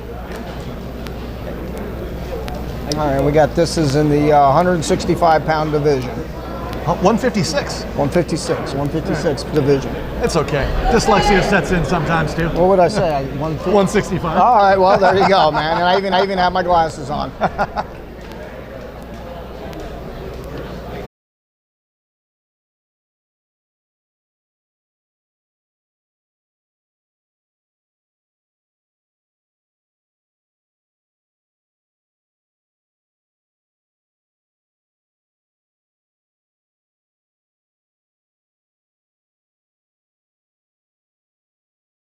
Red corner, edging. Before the decision. I'm still refereeing on the outside. Wait for the decision. And then go see the doctor afterwards, please. But don't bypass. I've done a few of these. You can tell. You can tell I've done a few of these bad boys right here. But yeah, that was always my dream to do it. I reached out to Naval Academy. You called it right, Jason. Well. With that said, I've judged 1,000 amateur and professional bouts. With all the decisions that we have so far, we got high-level referees and judges from San Diego and Las Vegas, all level 2, all level 3, and all chief of officials and officials in charge from their respective communities. And I just want to give a highlight here, Jason. The volume, and maybe he can land something. Jordan's more cerebral and methodical. So Victor's backing him straight back. Jordan went straight back to the ropes there. He needs to cut angles. Establish that front hand. Nice feint. He wants to be in this range. I would try to stay in mid to long range. There you go. You hear a coach Omar, stay distant. Nice check. Nice lead check hook. He's slapping a little bit though. He needs to turn his punches over. Both boys need to turn their punches over. Hernandez showing great aggression though, trying to close the distance there, right? He's a smart fighter, man. Hernandez is really good. He's got nice punches. He moves in and out. He tries to block with the shoulder. He doesn't stay square. Refs letting him know to break. He said let go.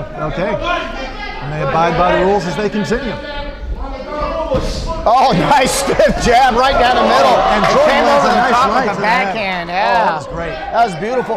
Jordan's, Victor's a little stale with his head movement here. He's just standing right in front of him in mid-range, and Jordan will pick him apart all day long. He needs to do what he was doing earlier. Well, and he closes in. It's almost like he heard you say something, Jason, because he closed in. Nice straight. Push Jordan on the ropes there for the closing seconds of that round. That's what he wants to do. He wants to back him up and get him on the ropes. Make it kind of ugly and dirty on the inside. How would you score that, Jason? 1-1, or how would you score it? I would have, I'm favoring Jordan. Victor, he had a few moments on the ropes. Type thing. It's, you know, it's nothing with a lot of technique and a lot of weight behind it. So I think Jordan looks a little more polished as of right now, but Victor's doing a good job, man. He's doing a great job. Back up.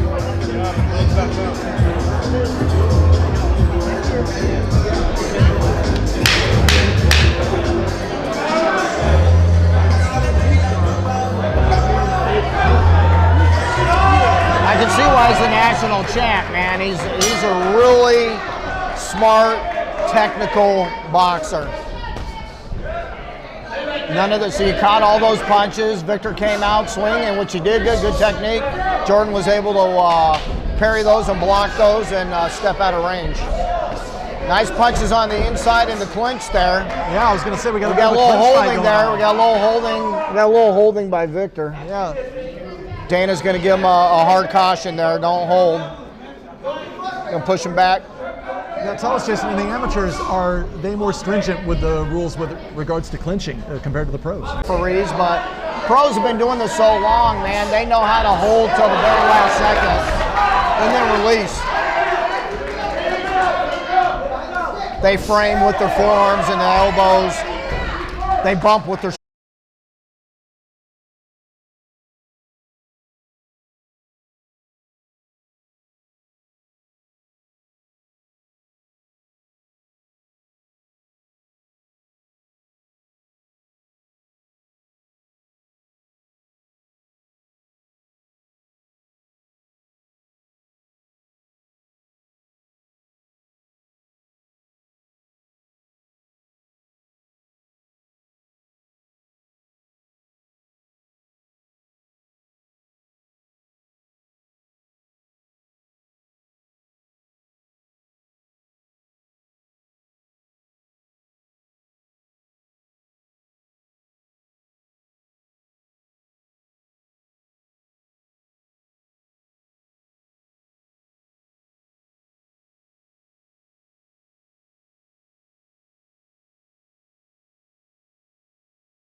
which is for the 132-pound championship belt. Boxing, out of the red corner representing USC,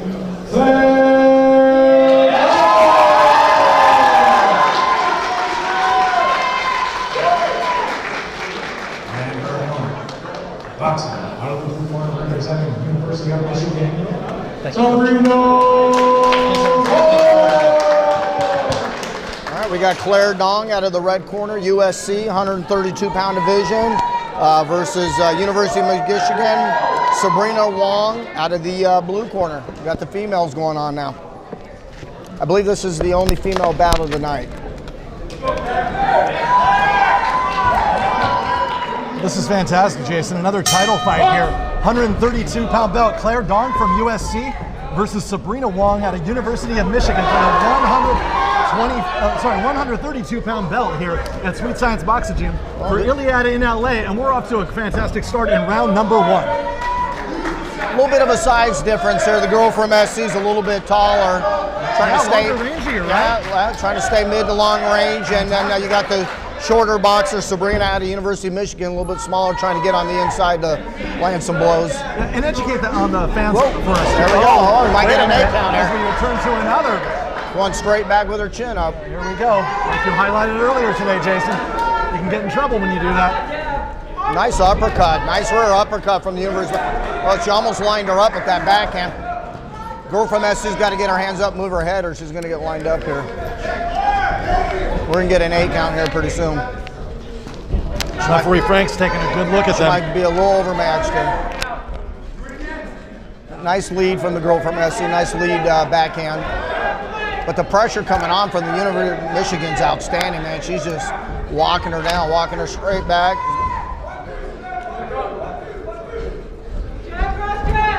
Jason, if we have a moment, if it slows down, educate the fans watching on the live stream about range. The taller fighter wants to say it mid or outside range. Tell us more about range, about what that entails and what the strategy is behind it. Well, it just depends on the type of fighter you got, but usually you don't want to give up your distance and range. Obviously, if you got someone taller, their punches are going to get to the target a lot easier or quicker the majority of the time. But you got to have technique behind it. So usually when you have a taller fighter, you want them to stay in a middle range to a longer outside range to land those longer arm punches from the outside.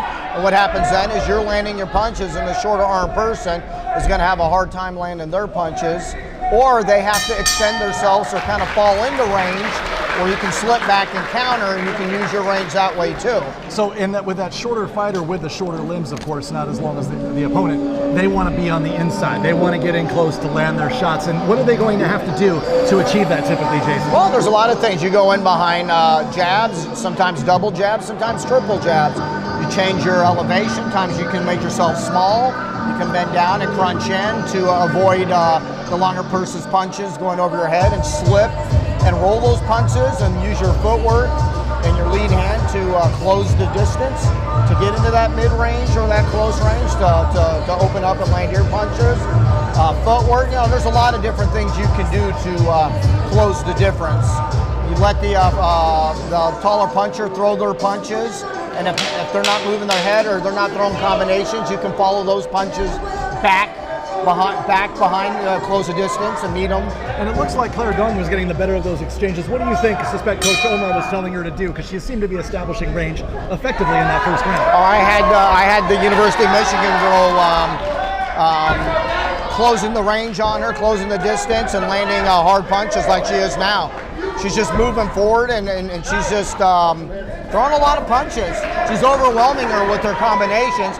See, that's not the range that the USC fighter wants to be in. Yeah, Dong wants to stay mid-range or on the outside, like Dong you said. needs to use her front hand a lot more. She needs to use her feet. You got to keep turning your opponent.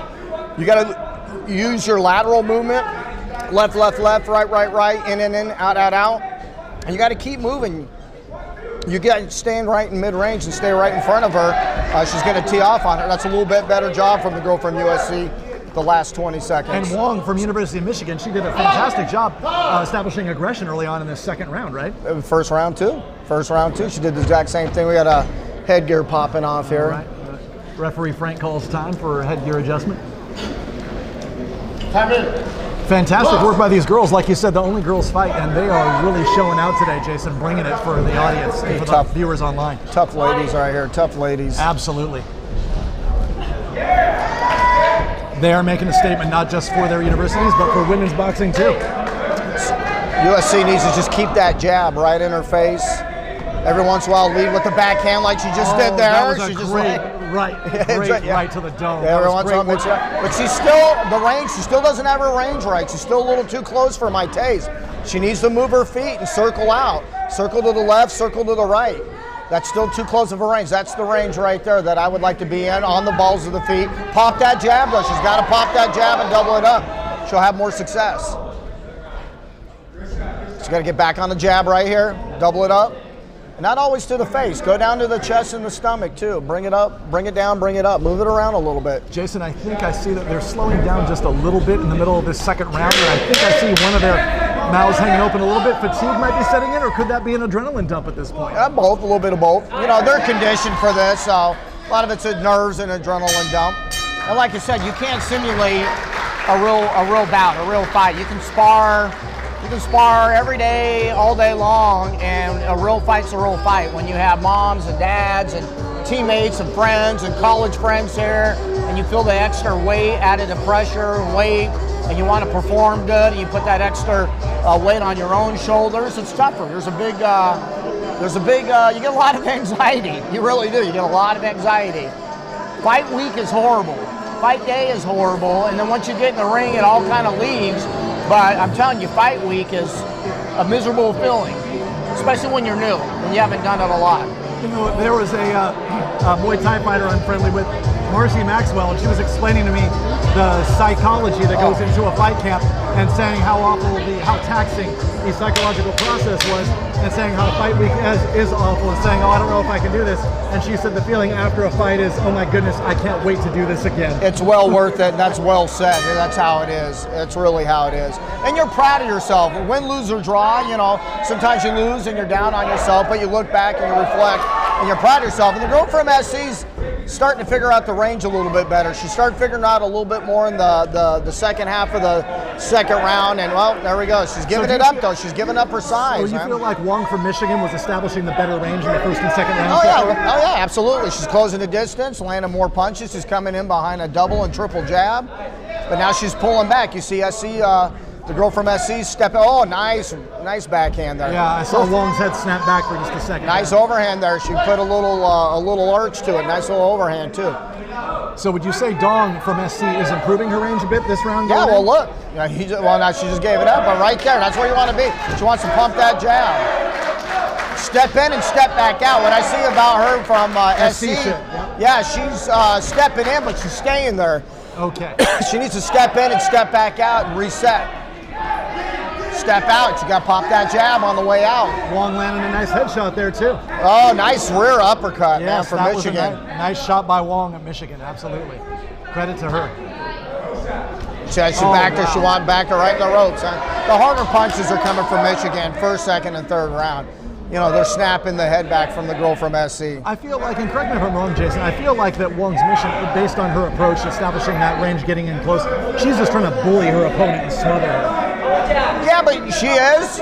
Obviously, she has to because of the size difference. She just overextended there. That was a countering opportunity for the USC girl that was missed.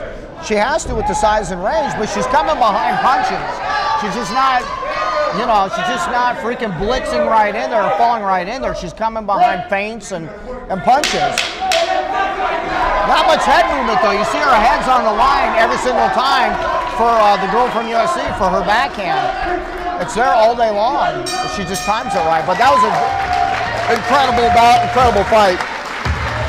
Hats off to the ladies. Hats off to the girls. That was awesome. Great non-stop action. Good job. Awesome. Great work. Woo, the girl from women's boxing delivered today for sure. The girl from SC, she's breathing deep, man. We're proud of her, man. True warrior, man. Yeah, it takes a lot of guts and courage to get in the ring, man. People can, Monday morning quarterback or backseat drive until you get in here, man. It changes your life forever. You become a part of a brotherhood, a sisterhood, a fraternity, a sorority by climbing in between these four ropes and competing in front of complete strangers it's life-altering event for you. It really Great is. show of camaraderie by the ladies there. We love to see that here.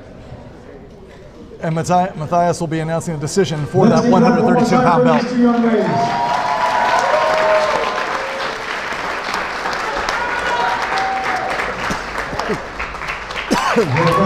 Referee Frank approves.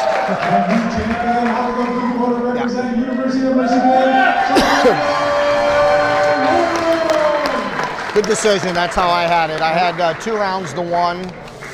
Maybe even 3-0, but I had 2-1 for the young lady from Michigan University. As you indicated, she was doing a good job. Wong was with the range and landing effective strikes as well. And they were hard. They were snapping the head back and snapping the head to the side. They'll both walk out of the ring and go see the ringside physician for a post-fight medical.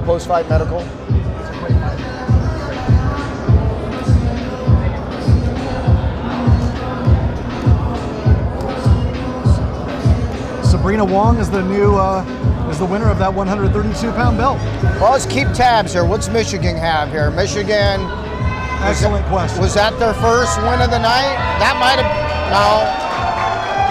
Let's see, Jason. I think that was Michigan's first win of the night, man. Good job, Sabrina Wong. Let's see, what do we have here? Up. SC has 1, 2, 3. Michigan on the scoreboard. That's great. SC has 4. So I'll do USC has 4. Michigan has 1. Air Force has, what do we say, 2? That's 2 I got so far for Air Force. Air Force and El Camino has 1, right? 2 and El Camino has 1, right? Camino. No, that was USC that won that belt. That was USC, that's right. Winning the belt. So Air Force has 2. So I got Michigan 1, SC 4, Air Force 2, 6, 7. We should have more than that, right? That's all correct, yeah. Michigan's got their first one. Boxing. I would represent the University of Washington, the USIBA national champion, Koki Shinara! Koki Shinara, the USIBA champion from University of Washington. Boxing.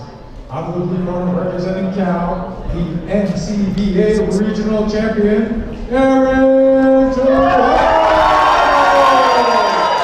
And in the blue corner, Jason, we've got Aaron Gael, the regional champ for NCBA. And this is for another belt, Jason, in the 140-pound division. If anybody from Cal and UCLA are watching, UCLA has 1 win and Cal has 1 win. We had Alexander from the Wild Card Gym, UCLA winning. So don't want to cut you guys out. You guys got victories there too. For Iliad in LA at Sweet Science Boxing Gym, it's Peter Christensen here along with my co-host Jason Vincent. And we are on to the next bout here. Koki Shinara, University of Washington in the red corner versus Aaron Gael of Cal in the blue corner. For another belt on the line in the 140-pound division, it is on. See that? Use your range. You hear that? In and out by the Washington boxer, red corner. Man, he's throwing some power punches. He got caught though. Good technique by the Cal boxer, man. He stepped over, he pivoted out, and landed a counter. That was beautiful. See if the Cal boxer can still, when he backs out, see if he can turn the corner and not go straight back. He's using a very sideways stance there. Is that what you would call it, Jason, the way he's turning sideways? He's a little square to him. That's his technique. I don't like the low lead hand. I don't like when kids do that. I'm old school. I don't like the lead hand down by the hips, but, you know, to each their own. Now, he's going right back down. Look at that. He's throwing the jab. He's going right back down. That's going to go right back into the slot. It's got to go right back into the face. Do you like that more so in terms of strictly in terms of defense, or so the jab is chambered correctly and ready to go? Well, what happens? The guy's going to counter it. He's lowering his hand. He sees the whole side of his face open up there. He knows as soon as he jabs, that punch is going to go back down to his hip, and he's going to follow behind it. It's only a matter of time. I always like to see both hands up in any striking art. Defense is everything. You know, if you're way out of range and you want to keep your hands down for a second just to give your hands a rest, if you're way out of range, I don't have a problem. But as your opponent starts moving in, you got to pick that guard up. I'd follow right behind that, and then his backhand's on that side too, because it's a closed staff. So he's gonna cool back and throw that backhand with that jab going down. It's only a matter of time. See, he tried it right there. Oh, just hot.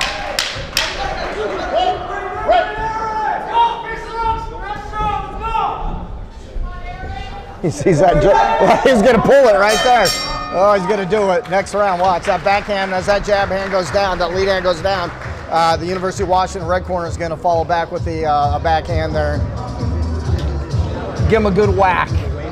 Pain's the best teacher, man. Pain's the best teacher. And not to give too many props too much, Jason, but we're lucky to have you here because I cannot, just being an avid fan of the sport, I cannot keep up well with the punches. But you reffing, over 500 bouts, judging over 1,000, and being a master boxer yourself and a coach to pros, you can really catch all these punches, or most of them anyway, and break down the techniques for us and explain to the casual fan of what is really happening here from a technical aspect. When you're able to compete and box and coach, and then obviously reffing and judging helped me out immensely.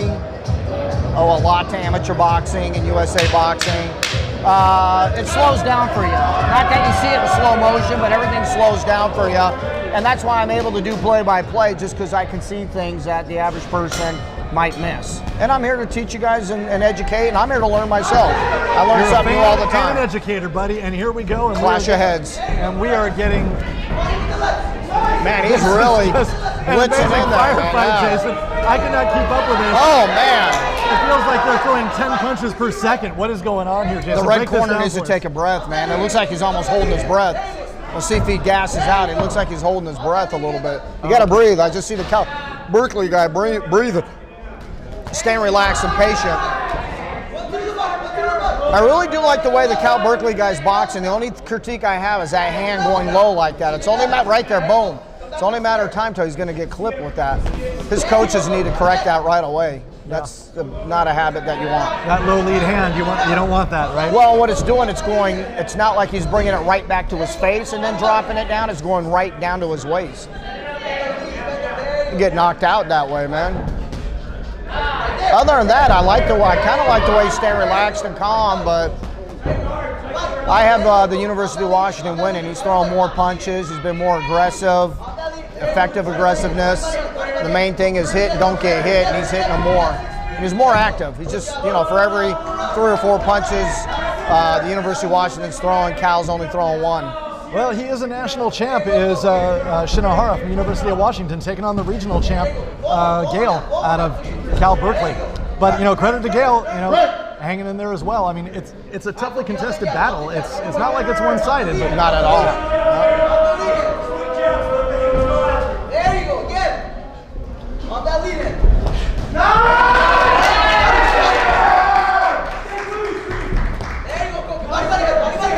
Cal landed a few there. He needs to turn that hook over, though. He's kind of slapping him palm with that hook. Nice jab to the face as the Washington boxer was moving in, kind of snapped his head back and ran right into it. That's another thing, too. The Washington boxer's just blitzing right in there. You can just kind of back up with your chin tucked and just throw a nice stiff jab or a good lead backhand, time it right, make sure it's straight, and he's going to run right into that with that aggression. But you have to get out of the way after that. You can't sit there and look at your work and be proud of yourself. You got to move to the left or right or step over or pivot and angle out. You can't just sit there and look at your work. And that's what we had in the fight before with the female fighters. She was moving in, but she wasn't moving out. You got to get out. Something's going to come back on you. Fantastic analysis always, Jason. Let's see, Washington. Shinara out of Washington, by the way, he's majoring in chemical engineering from Japan originally, and he actually came to the U.S., get this, to explore exotic culture. And he's just been thrilled with the experience, and he's just really happy to have his boxing family here in the United States, and it looks like he's acclimated well. We're the other way around. We go to Asia for exotic cultures. Well, we are exotic to him. Yeah, I spent 3 months in Japan when I was in the Navy. Yokosuka, Sasebo, and Okinawa, and beautiful country. Rained a lot. Beautiful country, beautiful people, and most definitely a sight to see. Some of the most polite and down-to-earth people I've come across in my life when I've met the visitors here. Respectful and humble, man. Absolutely. Oh, nice body shot by the gentleman from the University of Washington, red corner. Body shot, Washington. Oh, he lined him up with that backhand I was talking about earlier. You looked at your notes, you missed it, but he brought that jab hand down. He lined him up with the backhand.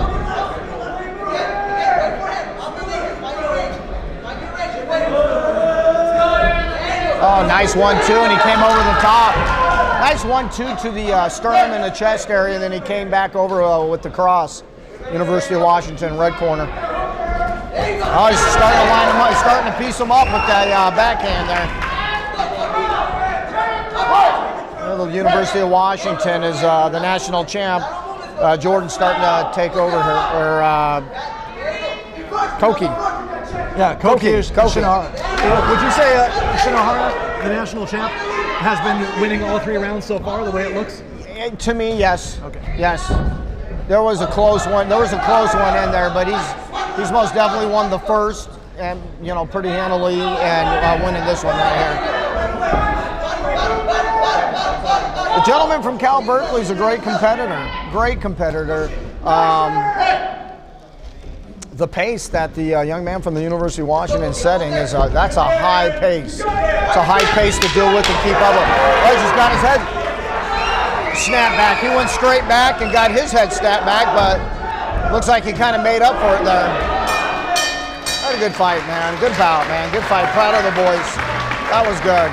Okay. Both guys just hold their head high, man. That was a good bout. Now, Jason, I don't know if we call it fight of the night, fight of the day, fight of the night, but that might have been fastest fight of the day. Yeah, right. I could not keep up. I had to let you mention the punches, Jason. That was some of the fastest nonstop action I have seen. Yeah, you really got to hone in and focus on what they're doing because they were moving a lot. There was a lot of punches thrown in bunches on that one. And you really got to, really hone in on what they're doing. With as fast as this was going, I think we should have called today the Indy 500 for that bout. Oh, yeah, that was a NASCAR, man. They were racing in the ring, Jason. Just like Vegas, in honor of Las Vegas, my hometown, the F1, baby. We got that coming up, I think next week. We got the F1 next week or the week after. Oh, yeah, don't they shut down the entire strip for that? The whole entire strip for that, man. Last year was the first year. It was a huge success. That's the one time I avoid Las Vegas. I think we got it for the next 10 years, I believe. All right, referee Frank showing his approval. Frank Beautiful Ayala. Boxing here. Frank Ayala from San Diego. Here we go. From Let's San hear Diego. one more time from these 2 young gentlemen. And Matthias will announce the decision. Your winner and 140-pound champion, out of the red corner representing University of Washington, You called it right, Jason. University of Washington, the national Washington's champ. on the board, man. He's the So we got USIBA champion, and now he's wins the 140-pound belt here today for Iliad in LA at Sweet Science Boxing Gym, right. Hawthorne, California, Los Angeles, California. We got USA leading with 4 victories, followed by Air Force with 2, and then tied for 3rd. We got University of Washington with 1, Cal Berkeley with 1, and UCLA with 1. I don't know what belt we're calling this division. I'm like, is it a USIBA belt?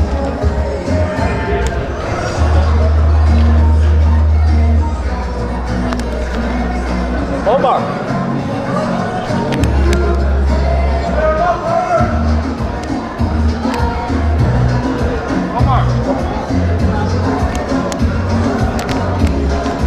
Covering my mic. When they're fighting for a belt, is it a USIBA belt or is it a certain It's just an alien champ. just belt for Iliad in LA? Yeah. Okay, Yeah. thank you, sir. The belt is just belt for Iliad in LA. Let's get ready to go out. Okay, Jason, this next one is for a belt for Iliad in LA in the 195-pound division. We got some big boys in the ring, man. Absolutely. Mom, lock up your china cabinet, man. This is. Representing USC, the 2-time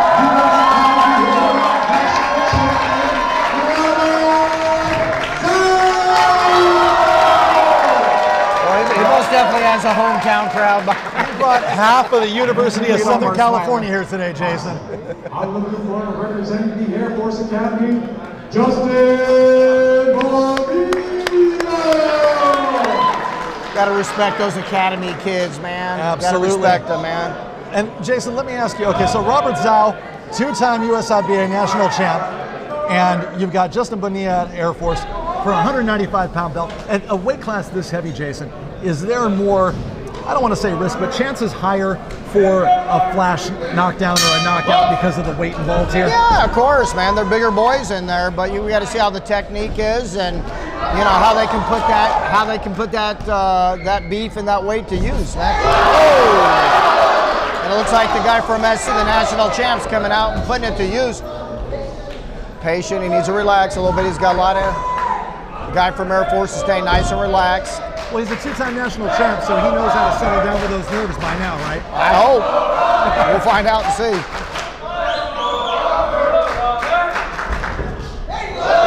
Now, do you think Jason is Air Force Academy? Justin, is his head sitting a little bit too high? Needs to tuck that chin? A little bit for my taste. It is up in the air a little bit.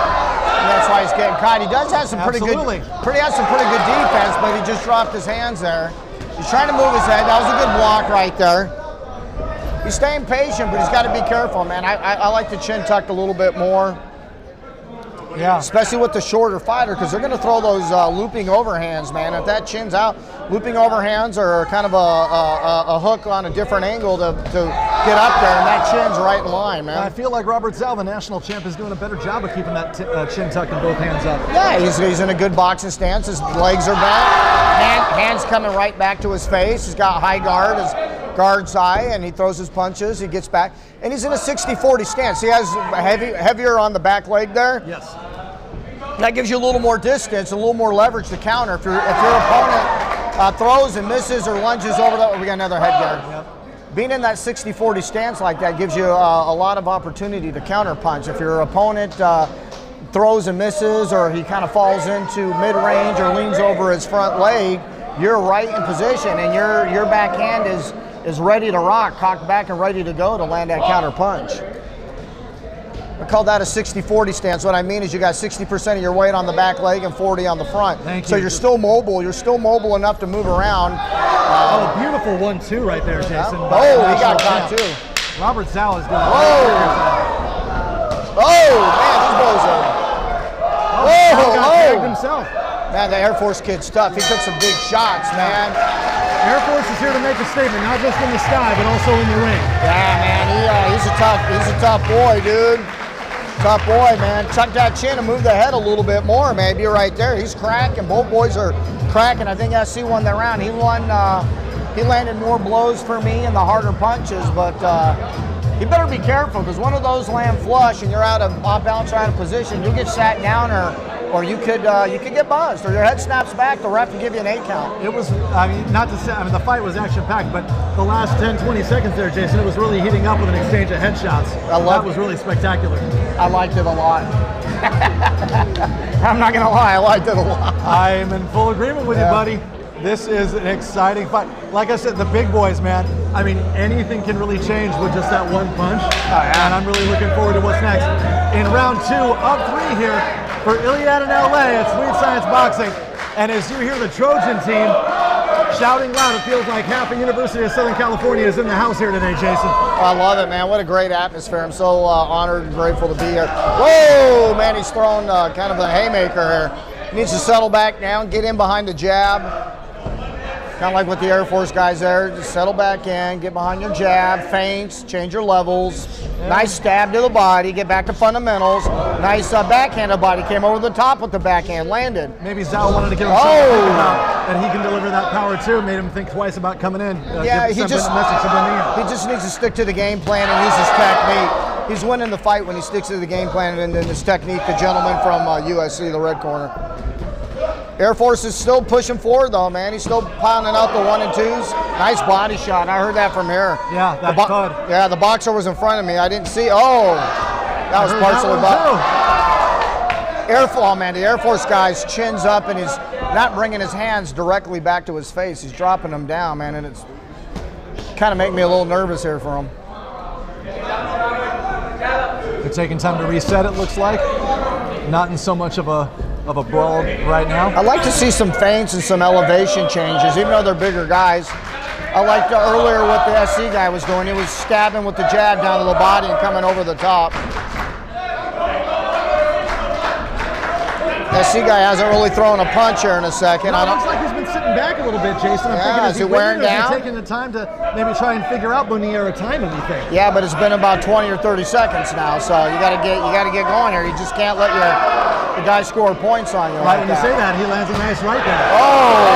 Both guys. Nice body shot. You could hear that all the way over here. Oh man.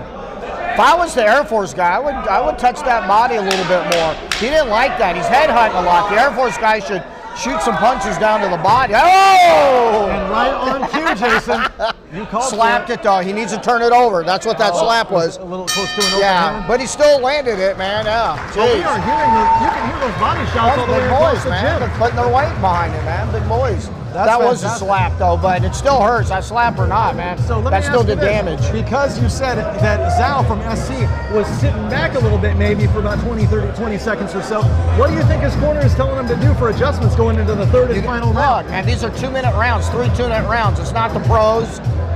3 4-minute rounds, 6 minute, 8 rounds, 10 rounds, 12 rounds. You gotta work. You gotta be in shape, man. It's a different pace. It's a different cadence.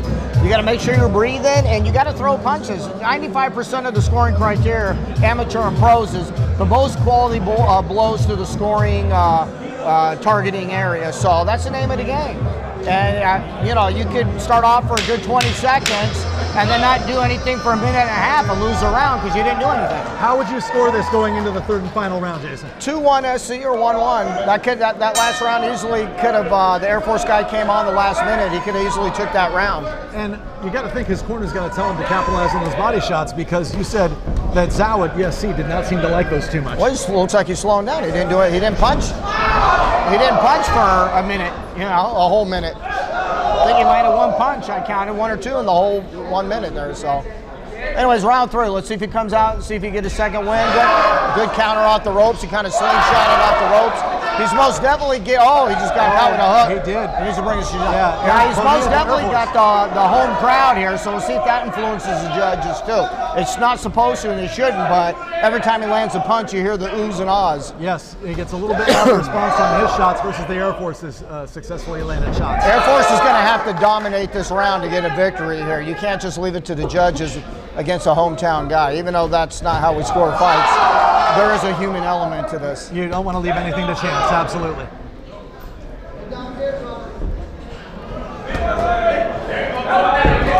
Now, Bonilla from Air Force is headhunting a bit, but are we going to see more of those body shots, Jason? I'd love to see those bodies. I think if he would have did that from the get-go, from the jump, he just missed in a counter. That was a beautiful miss and counter. You saw that one, right? He slipped it in the counter.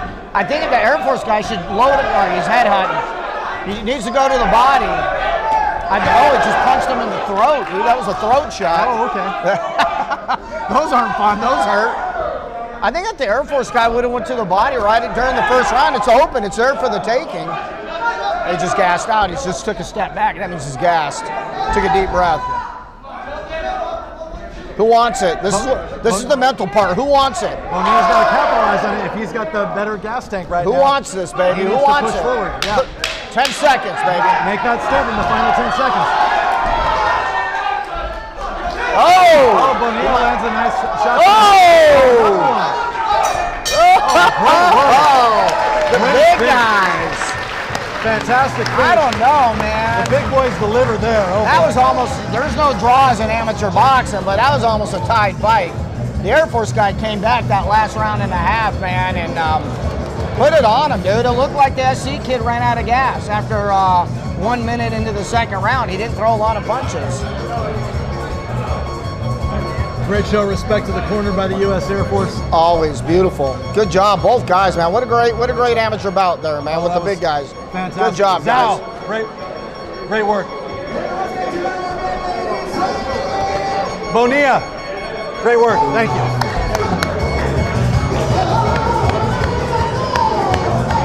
Hey, doing the cha-cha, and they're doing the Selena moves. Bonilla showing us his Latin dance moves as well. All right, big applause from the crowd. What a great amateur bout, man. Let's see if anyone dances after the victory announcement. Who do you have in this before they announce it? Oh, it's tough. I can't even call it. USC? Yeah. I have SC, but slightly. And new champion, out of the red corner representing USC.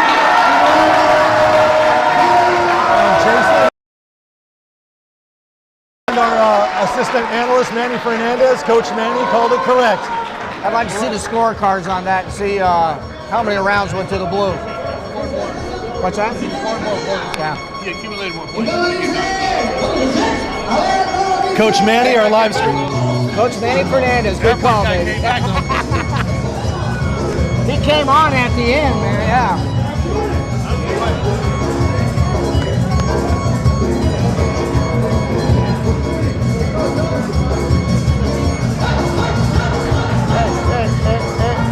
So that was SC, so SC's up to 5. SC's won 5 now.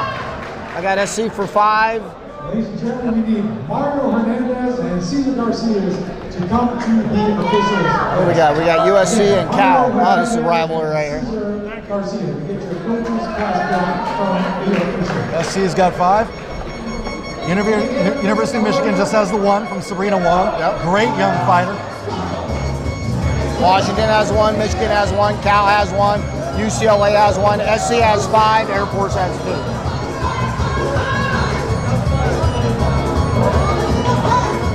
2. Jason, you're unofficially managing the scoreboard as well, apparently. I got it, dude. It's collegiate athletics.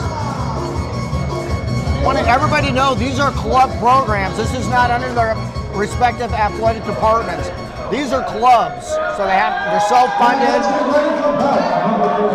Let's let Matthias announce the next bout. 45-pound belt. Boxing. Out of the red corner representing USC, the USIBA national champion, Brendan Johnson. Another national champion in the house. And Antoine. Boxing. Out of the blue corner representing Cal, the NCBA national champion, Alejandro. All right, here we go, baby. Let's go. Another USC versus Cal match, Jason, here. Brendan Johnson Carrington from USC in the red corner. Rojas from Cal Berkeley in the blue corner. And this is once again for a belt in the 145. Here's now for the next bout. And there we go. There's a bell, and let's get going here. So we got a southpaw versus a righty. Cal Berkeley boxers fighting out of the southpaw stance with the blue gloves. And then the SC boxer fighters in the orthodox stance with the red gloves. So you have that open stance there. You have more space in between. Now the SC boxer just changed his stance, so he's in the orthodox stance. Now it's closed, meaning they're closer together. Let's see now SC move back into the open stance there.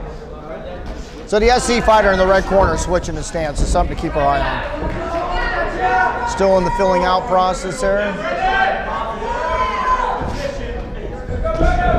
And again, we got to highlight in the USC red corner, Carrington is the USIBA national champion. So he is a well-experienced young man here. Yeah, so is Alejandro. Both of these guys Alejandro Rojas, excuse me, I got to give him his due. He's the NCBA national champ out of Cal. So we got 2 national champs here going for a belt. So this is quite a treat for us, Jason. Yeah, I'm expecting to see like what they're doing. 2 smart, intelligent boxers, fighters, and good technique. Oh, that was a good lead check hook by the SC fighter. This is good technical boxing. He got his foot on the inside. The SC fighter got his foot on the inside and kind of landed a power jab there. Was getting ready to lead with the backhand there. Oh, he's looking to counter. He's looking to pull back and counter. Just missed the counter 2. Then he landed it. Good punches coming back. Good stepping over. Way to turn him. The Cal boxer, see how he's turning the kid from SC? He keeps turning him. He's not waiting there looking at his work. He's trying to correct those angles there to the score off of. SC is creating the angles, correct? No, Cal Berkeley. Cal, Cal was turning him. Excuse me, Cal. Cal's right here. He's moving around. He keeps stepping over to the left. Oh, he almost landed right on the end. What kind of movement are you going to call that effective? What I was saying earlier, these are club teams right here. Yeah, they fall under the respective colleges, but they don't fall under the athletic department. so they're not getting funded like USC football does, or baseball, or basketball, or women's basketball, or volleyball. These are club teams right here. So a lot of these are fundraisers and different things. They're self-sufficient, and they rely on fundraisers and donations and different things like that to self-sustain themselves. And this whole event right here is helping to fund the USC Boxing Club. Absolutely. So hopefully this helps help generate more interest, more revenue, and greater longevity in the USC boxing program. Traveling, food, lodging, uniforms, equipment. It all goes into out of the same, all goes together. Credit to Omar Lopez putting it together. Without him, this event would not be possible. Correct. Cal Burkle, now they got the hands going in the front. See both hands that look like two guys fencing? Yes. Right there, with swords or whatever. That's what you get with the southpaw righty. You're almost fencing in the front there. Look at the movement from the guy from Cal. I love his movement. He could shorten it up a little bit. He's bringing himself way out of position, but that's typical for amateurs. The pro movement would be a lot tighter on that, where they were able to stay in range to counter, but beautiful. He's working it good. He's countering right there. And he's keeping the USC kid off balance there, where he's not able to hit him, and that's the name of the game, hit, not hit. And look at he's doing a great job. Look at turning him. Staying out of the way and avoiding damage, right? Landing those 3s and 2s on the turn, on the pivot. He needs to turn them over. They're slapping, but still, at the minimum, he's landing those on the turn. The hooks and the backhands When you as say he's the 3s turning. and the 2s, you mean the hooks and the crosses? And the or crosses. backhand? Yeah, backhand cross. Just so the viewers at home understand. That's why the SC boxer changed the stance, because that open stance, he was getting outmaneuvered. When you're in that close stance, you're a lot closer. And then, the other guy has to move the other direction. Stay away from your power hand, from your cross hand.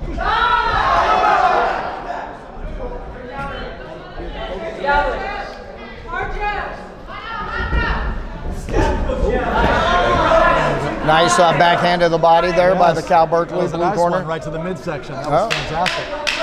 I really do like this Cal. Oh, nice. He got it right in the face. He slid it in there.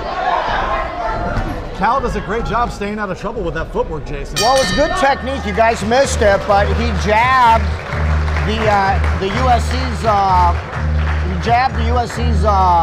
boxer's glove over just a little bit.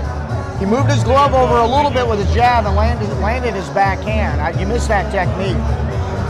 The guy from Cal shot the jab, moved the glove over just a little bit, and then followed with his backhand, and it landed right at the end of the round. He's using the camera now. Something about that. We want to thank all of YouTube stream on the Sweet Science Boxing channel. Thanks to Coach Marco Trejo for that, owner of Sweet Science Boxing and MMA in Hawthorne, California. That's Los Angeles. And thanks to Omar Lopez for putting this whole thing together. Fundraiser for UFC, for USC, University of Southern California. Iliad in LA here at Sweet Science Boxing Gym. Here we go into the third and final round. Peter Christensen along with my co-host Jason Vincent. We're heading into the third and final round here for this 145-pound belt. And Jason, how are you scoring this so far? I got the Cal boxer winning. Against the home crowd here. It's a close, competitive bout. I think he's just landing the flusher punches. They're not really hard, but I just think he's outscoring them. And part of the scoring criteria is ring generalship and all that. And you see that's ring generalship. He's controlling the range, the distance is making the other guy miss. He's turning them, and it's been a long time since I've seen an amateur boxer turn someone like this. So it appears as he's moving, pivoting to the side on the outside, he's landing that 3 or hook, correct? Yeah, or a jab or whatever's available. Nice technique right there, the backhand to the but USC chest. scored a nice headshot of their own right there. Correct. With the backhand. The guy from Cal Berkeley doesn't want to stand right in front of him. That's going to be the only shot for the SC boxer to score. If he keeps the movement up, it's good. I think he's going to win this fight. I just caught a backhand right there because he sat still. He needs to get in and out and keep turning them. Nice, check hook, again, check hook on the way out, on the pivot, on the turn. I'd like to see him turn him over a little bit more, but it's pretty good, man, he's landing, so. And normally, Jason, when you're doing this kind of footwork, this counter-striking, turning someone, that's going to wear out your gas tank, but you don't really have to worry about it at this level, being it's only 3 2-minute rounds, No, right? it can still wear out your gas tank, but, you know, the head coach for my fighter, Michael Das Marinas, 41 Pro Fights, Coach Sugar, that's all we do is move. Yeah. And we'd rather be tired than move versus being tired from being beat up. He's ruling that as a That's slip. a slip. I'd rather be exhausted from movement than exhausted from someone beating me up. Getting hit. That sounds like a better option. Yeah. A lot healthier too, by the way. That was a great bout, guys. That was a great bout. I'm a little lost for words, man. The guy from Cal Berkeley, man, that movement was phenomenal. I haven't seen that type of turning in the amateurs in a long time, man. Rojas. I don't know if he can hear us. You got to give him props for that. Yeah.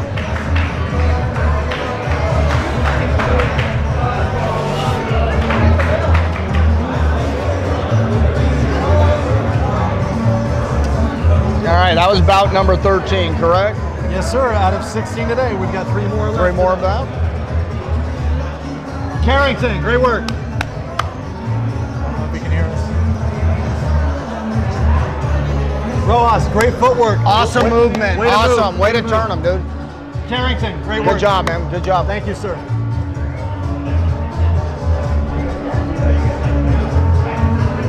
You know, some of these guys you don't realize too, a lot of them go to college and start boxing. Some of these guys had amateur boxing careers before they went to the respective universities.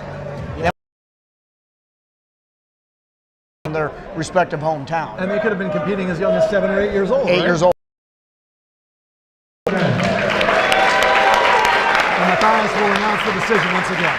And new champion, Blue corner. out of the blue corner, representing Cal.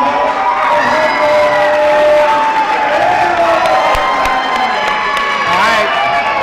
That's what I had. The judging came through. That's the way I saw it too. That was a great fight. 2 national champs like that. What a great fight. That was fantastic.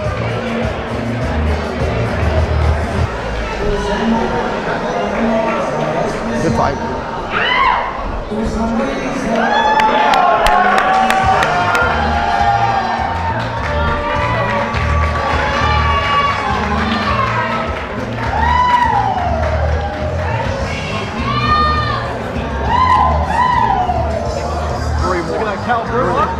Cal Berkeley's waving the flag in the back there. Oh, yeah, after dude. Rojas I wins love the this. belt. I love this college atmosphere, man. Oh, yeah. I've reffed over 500 amateur bouts up to Olympic qualifiers and judged over 1,000 amateur and pro bouts. But this is the first time I've ever done a full collegiate boxing event. This is awesome right here, man. This is beautiful, man. I love the atmosphere. It's awesome, man. Yeah. The kids with the flags and the shirts, and you don't get that at regular amateur events. You get like this gym and that gym, but you don't get that. And let's get ready for bout number 14. Boxing. Out of the red corner, representing USC, the US IBA national champion,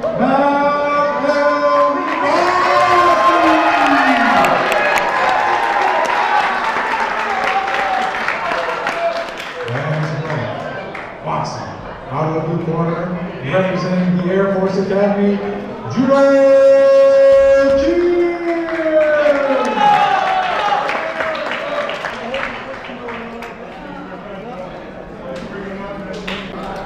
USIBA national champ, another one out of USC. Against the blue corner, that's the Air Force, Janino Kim.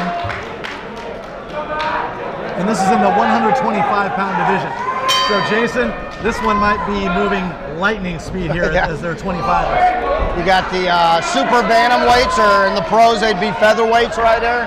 126 pounds featherweight division in boxing, professional boxing. So yeah, this is don't go anywhere, man. You're gonna do some fast hands here. They are establishing the fast pace early on, just as you said, buddy. Fast hands, XC boxer has some real fast hands. Nice, he just landed a nice backhand. left hook there.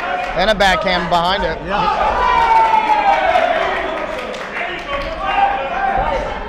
Air Force Academy boxer, staying real patient, good footwork, good backhand to the body.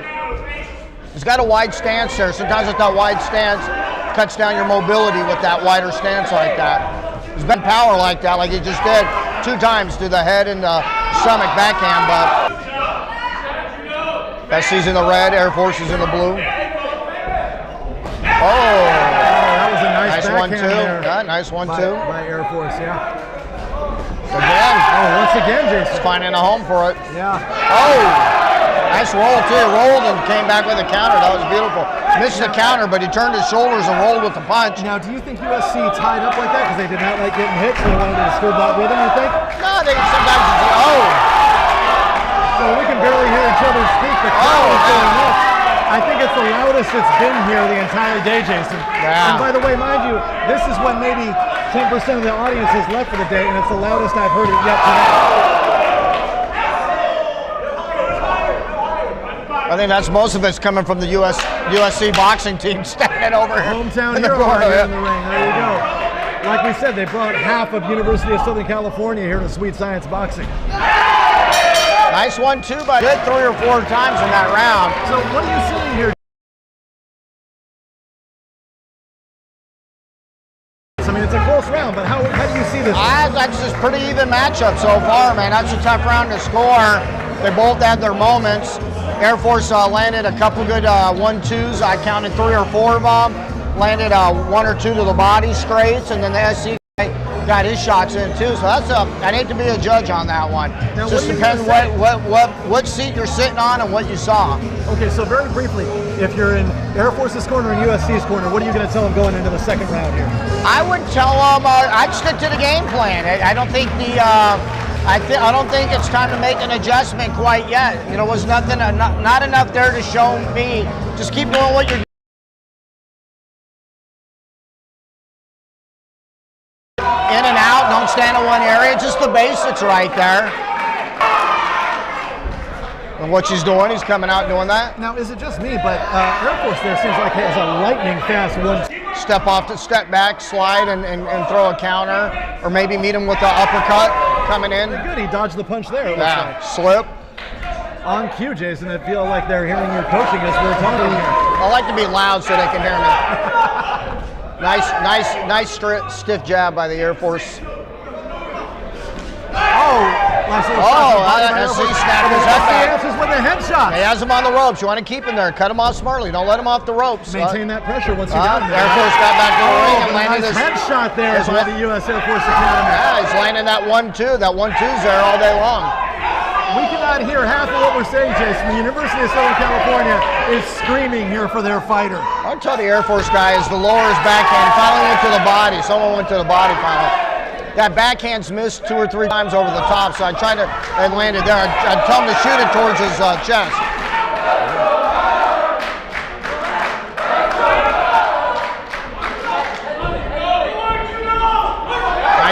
Nice hook. He missed the hook from SC.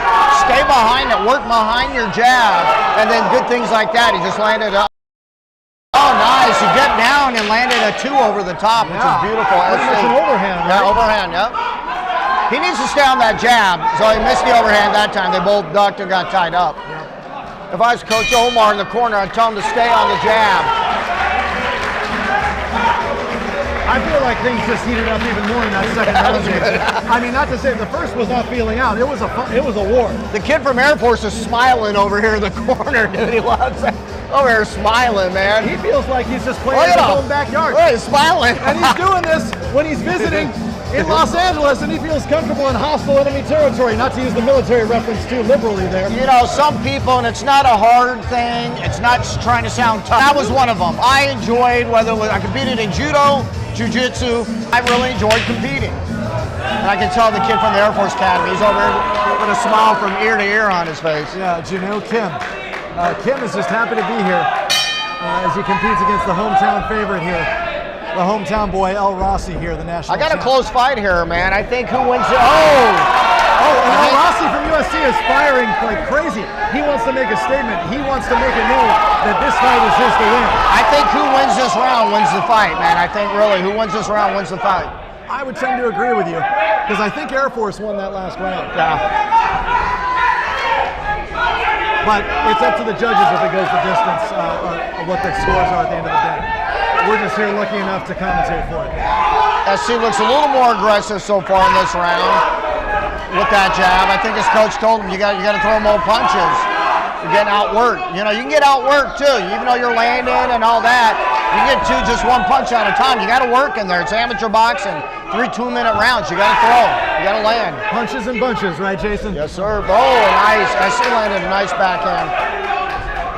I'd like to see a little body work out of either of these guys. We haven't seen a lot of body. You don't see that in a lot in the amateurs. You see a lot more head hunting. I would like to see a little more body. There's a good attempt to the body by Air Force, and then SC landed a body shot. Right on cue. God, I should be a coach. And they are still giving us quite a show here, Jason, as the crowd is on their feet. Oh, nice backhand by SC. Loud for these two guys to lay it all on the line, and they have all 3 rounds. This has just been an exciting battle between the Air Force Academy and the University of Southern California. Might come down to this last 30 seconds here. This is tight. You might be right. Last 30 seconds. Very close third and final round.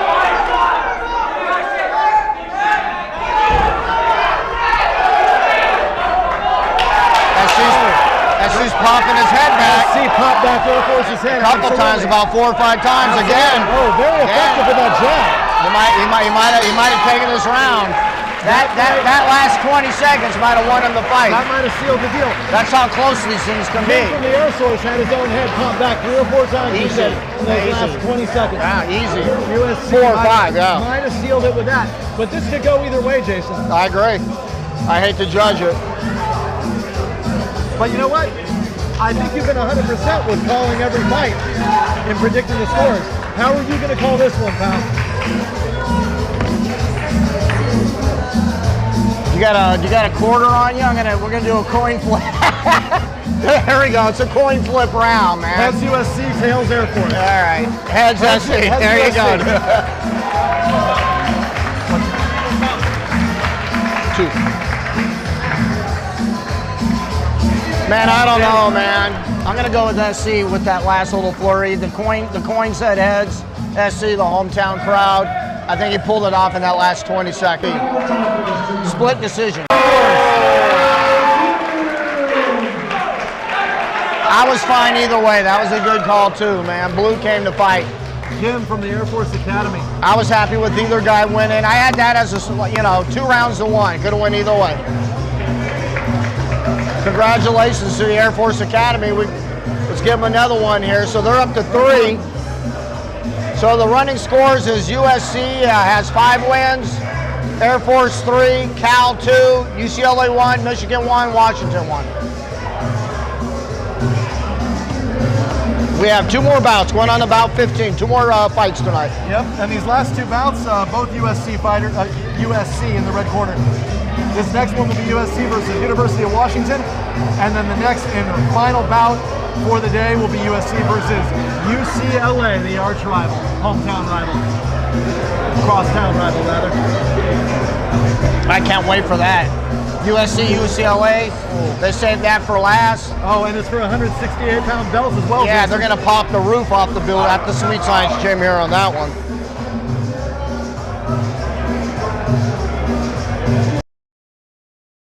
Building, Jason, it might end up calling the fire department. Los Angeles Fire Department, be on standby.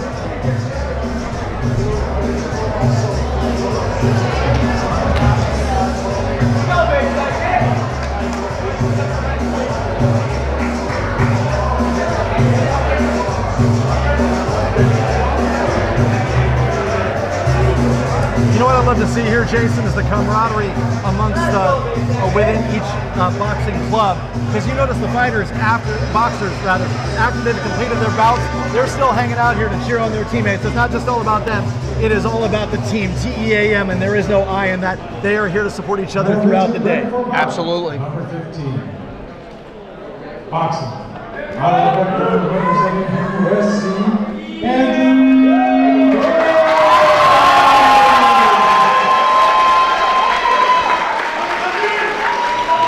Throwing some haymakers there. Oh, and he lands a nice. University of Washington staying composed, man. University of Washington staying composed, man. Using technique. He lands nice punches to the head. Using technique. He lands nice punches to the head there. Yeah, you're right. He does look composed, not cheap. He slid back and threw his backhand. He slid and threw a 2. He just landed a lead 2. He's going to get an 8 count here. Already? Yeah. Snapped his head. He hit him with like a 3 or 4 piece there. Yeah. Referee Dana's taking a good look at him, calling time. Got bloody nose, yeah. Got to get him wiped out. He's going to have Dr. Nico. Yeah, real quick check, man. Real quick. No big deal. Real quick. Bloody nose. He got cracked a few times there. He'll check him real quick. He'll get him to the other neutral corner, and he'll start time up here. Give him the command to box. Chisholm Okafor, the national champ, waiting in the corner, waiting to resume. He's composed. He's ready to go. See how he's staying loose, rocking back and forth, trying to stay warm, trying to stay in rhythm. Yeah, he wants to capitalize on that. He got some nice momentum going on, and obviously you don't want that taken away from you. Oh, the ref is waving off the bout along with the doctor. Could be a broken nose or something there. So.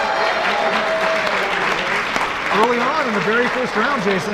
Well, the ref saw something he didn't like. Sometimes it's a different color blood. If you break your nose or something like that, the blood can be a little bit darker. The doctors know what to look at. That thing's still dripping with blood. You know what's interesting? Could have broke his nose, and the ref stopped him. I had a discussion with referee Dana earlier today during the break, and I asked him about broken noses. He said it's very rare in the amateurs, and I even checked with Dr. Qureshi, and I asked him anything indicative of any broken noses today, and he said no, none whatsoever. But this might have been the first. It is hopefully rare. The only one. Yeah, it is rare. In my 500 bouts I've refed, I've talked to many different doctors, and I've gone to pro conventions too.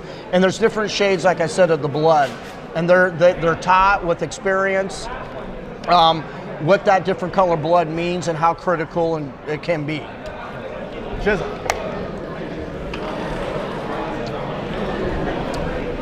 Is that an RSCI or RSC? Ref stop contest. So it's a ref stop contest, RSC. Yep. It'll be a RSC ref stop contest. We'll go to Matthias for the official decision in just a moment. Chisholm, great work. Thank you.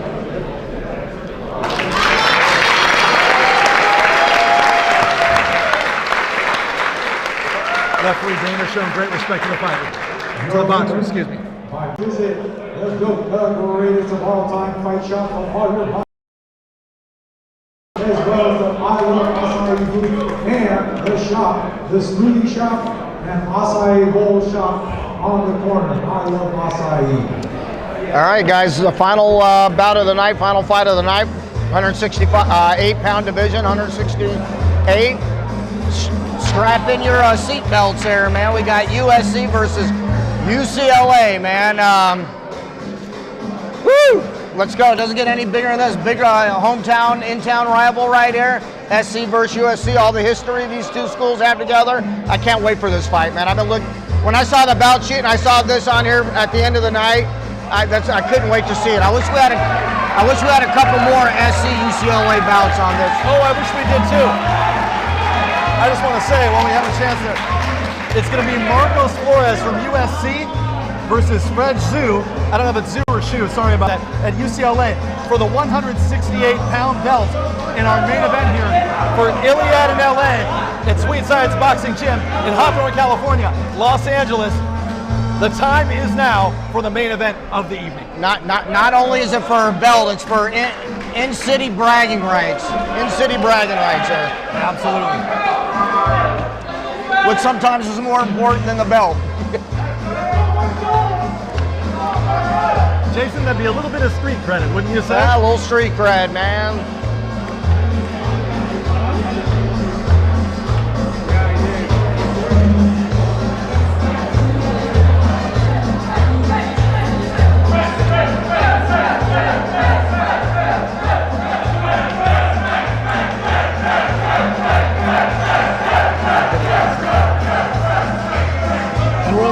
Here for Iliad in LA, Sweet Science Boxing Gym.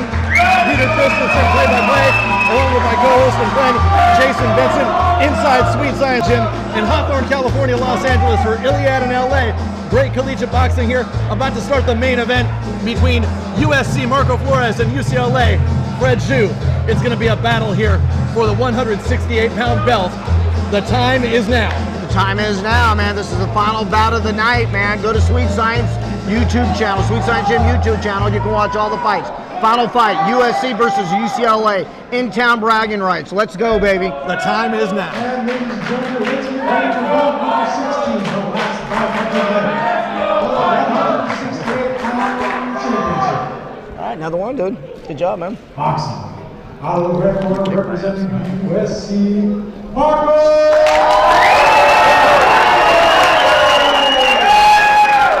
Flores from USC in the red corner. And his opponent, boxing. Out of the blue corner representing UCLA.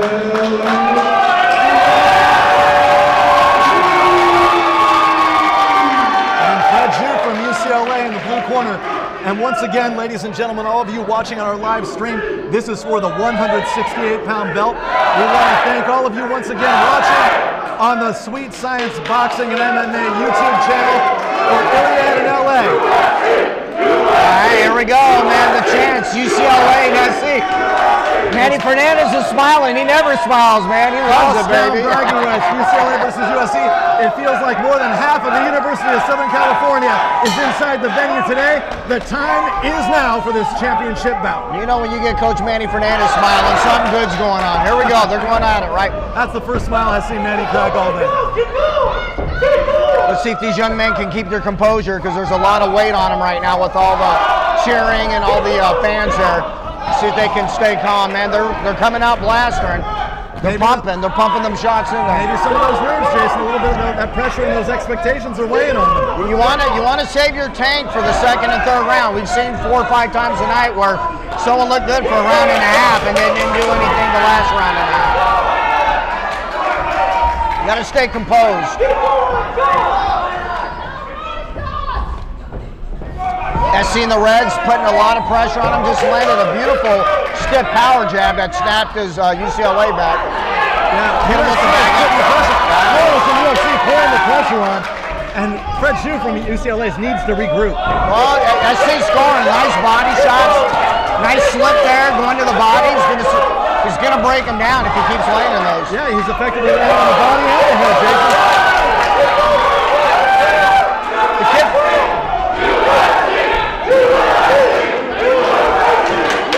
I won't even commentate. I'll let the crowd commentate here. That pressure is the crowd will tell it all. The kid from SC's put pressure on him the whole first round here, and it's effective pressure. He's going up and down with it. He's landing body shots. He's slipping punches. Landing counter right there. Might get an 8 count. Might get an 8 count here. Dana's in on it. That's an 8 count. Yep. That's it. That's the first one of the night. Flores is establishing that pressure and dominance early on. Jason, what could that mean? Does that create an impression for Dana, the referee, that maybe he could be calling a stop to this fight early? Because if it is so one-sided? If it continues, yes. Dana's refereed over 500 fights, I'm sure, like me, or even more. He's an expert at this. He'll analyze. He knows Dana competed in different martial arts too. He knows he'll go let the blue corner reset, see if they make any adjustments, see how he comes out in the second round, and he'll give him some more chances. Now, if the red corner jumps on him and starts really doing what he did the last round, Dana will be right there to make sure he doesn't take any unnecessary punishment. Okay, now, Jason, it seems fairly clear that Flores from USC was dominating that first round of 3. If you're in Fred Zhu's corner at UCLA, what are you going to be telling him to stay out of trouble and regroup? Well, it's tough because he's putting a lot of pressure on him. And you can tell him everything you want to tell him, but if he's not able to do, like move his feet, step over, move to the left, move to the right, in and out, land punches effectively, that pressure is not going to stop unless you make it stop. Like we had the Cal Berkeley kid earlier that kept turning. He needs to turn him. Here we go, round 2 of 3. He might not be able to. His corner told him to come out more aggressive, but we'll see how that... Let's see if he can maintain this, Jason, and get some semblance of domination in this second round. He's got to throw a lot more jabs. You can't just let a guy like that walk in. you got to double and triple that jab up. See all these opportunities he has to throw his jab, and he's not letting his hands go. And he's getting tagged in the face too as well.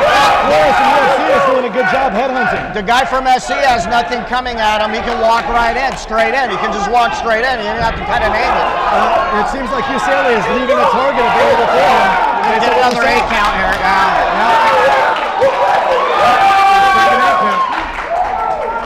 Yeah, this will be stopped here shortly if we don't see something else. Referee Dana's gonna give him one more shot here. If SC steps on him here, that's over.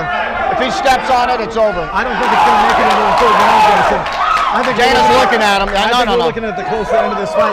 UCLA looks a little timid here. Flores is still applying the pressure. Dana's going to step in. That's about 3 unanswered shots right there, Jason. Dana's going to step in here any second. This is just seconds from ending, Jason. Dana's taking a good look. UCLA's got to mount some kind of offense here. It's going to be over. SC needs to relax and focus on his technique. He could have finished them, but he started getting a little wild and crazy. It looks like UCLA, Fred just took a deep breath there. He might be a little bit winded. Final 10 seconds of the second round. Flores pouring it on. I think he survived it. That's great. Headshots and body shots. Flores establishing a fantastic finish to that second round. Jason, I'm genuinely surprised it made it to the end of that. Dana was just a few unanswered shots away from calling that fight. Yeah, Dana was very close to stepping in on that. I guess the SC kid didn't lose his composure, but kind of got a little wild there. If he would have taken a deep breath, step back, reset, and then re-engage with some light to medium punches and a little flurry, Dana would have stopped him. But he tried to load up for the big kill. If he would have just done light to medium with a 3, 4, 5 piece on him, he would have stopped it. And you got to think Dana has given a warning to the corner there that he's watching Fred Shue from UCLA very closely. And you got to think the doctor's taking a good look at him too due to those unanswered shots. And he's looking just maybe a little bit fatigued there to getting some deep breaths, but that's what he has to do to get his gas tank back in the hopes of making it through this third and final round. I know Dana. I think if he gets in trouble one more time, Dana will wave it off. He might give him the 8 count and then wave it off at the end of the 8 count. But I think one more time, Dana's going to wave it off.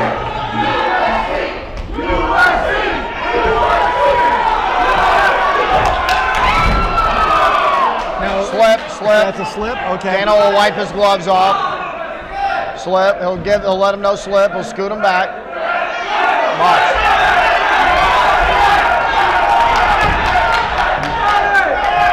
UCLA tries to come out the aggressor in the beginning of the third, just like he did the second.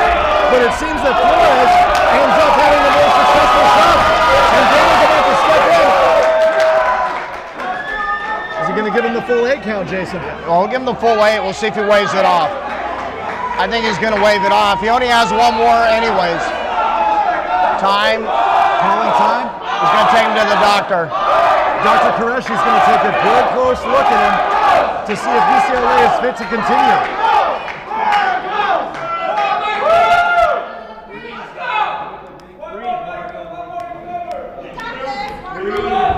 One more 8 count, it's over anyways. He's already had 3 8 counts, so one more 8 count, it's over anyways. Just a little bit more blood Dr. has to remove from the face there, UCLA. Referee's calling time back in, and we're on. UCLA is just in survival mode, Jason.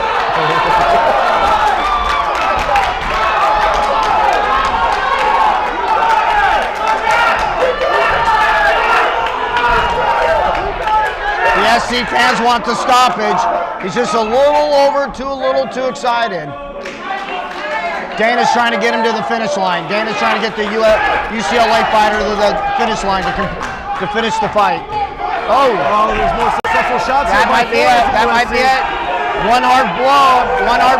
Oh, but good head movement there by UCLA. That's it. No waving it. Is he stopping it? That's all. That's it.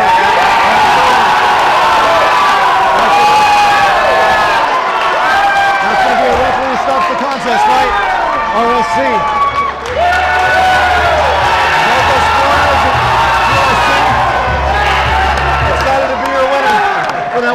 168-pound belt. Flores.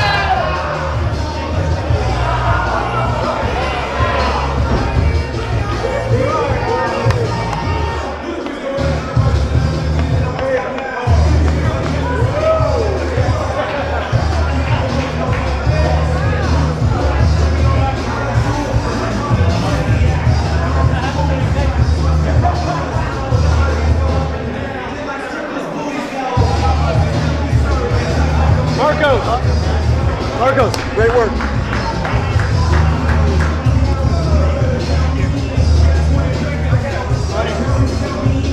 That kid just doesn't look like he has that kind of endurance. Great show of camaraderie there, sportsmanship at the end there, Jason. And Matthias will announce the final decision for the evening, and here we go. What a way to end the Iliad in LA. Let's hear it one more time for these two young men.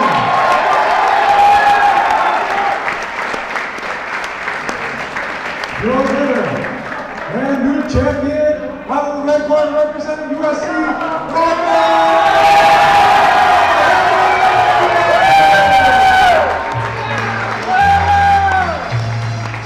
All right, guys, our final score here. Congratulations, Marcos Flores from USC winning the fight.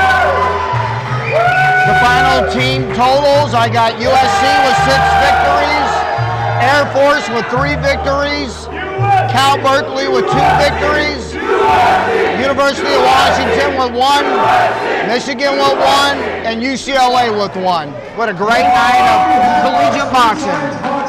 and USC Boxing Club. We'd like to thank you for coming to the Iliad in LA. Please.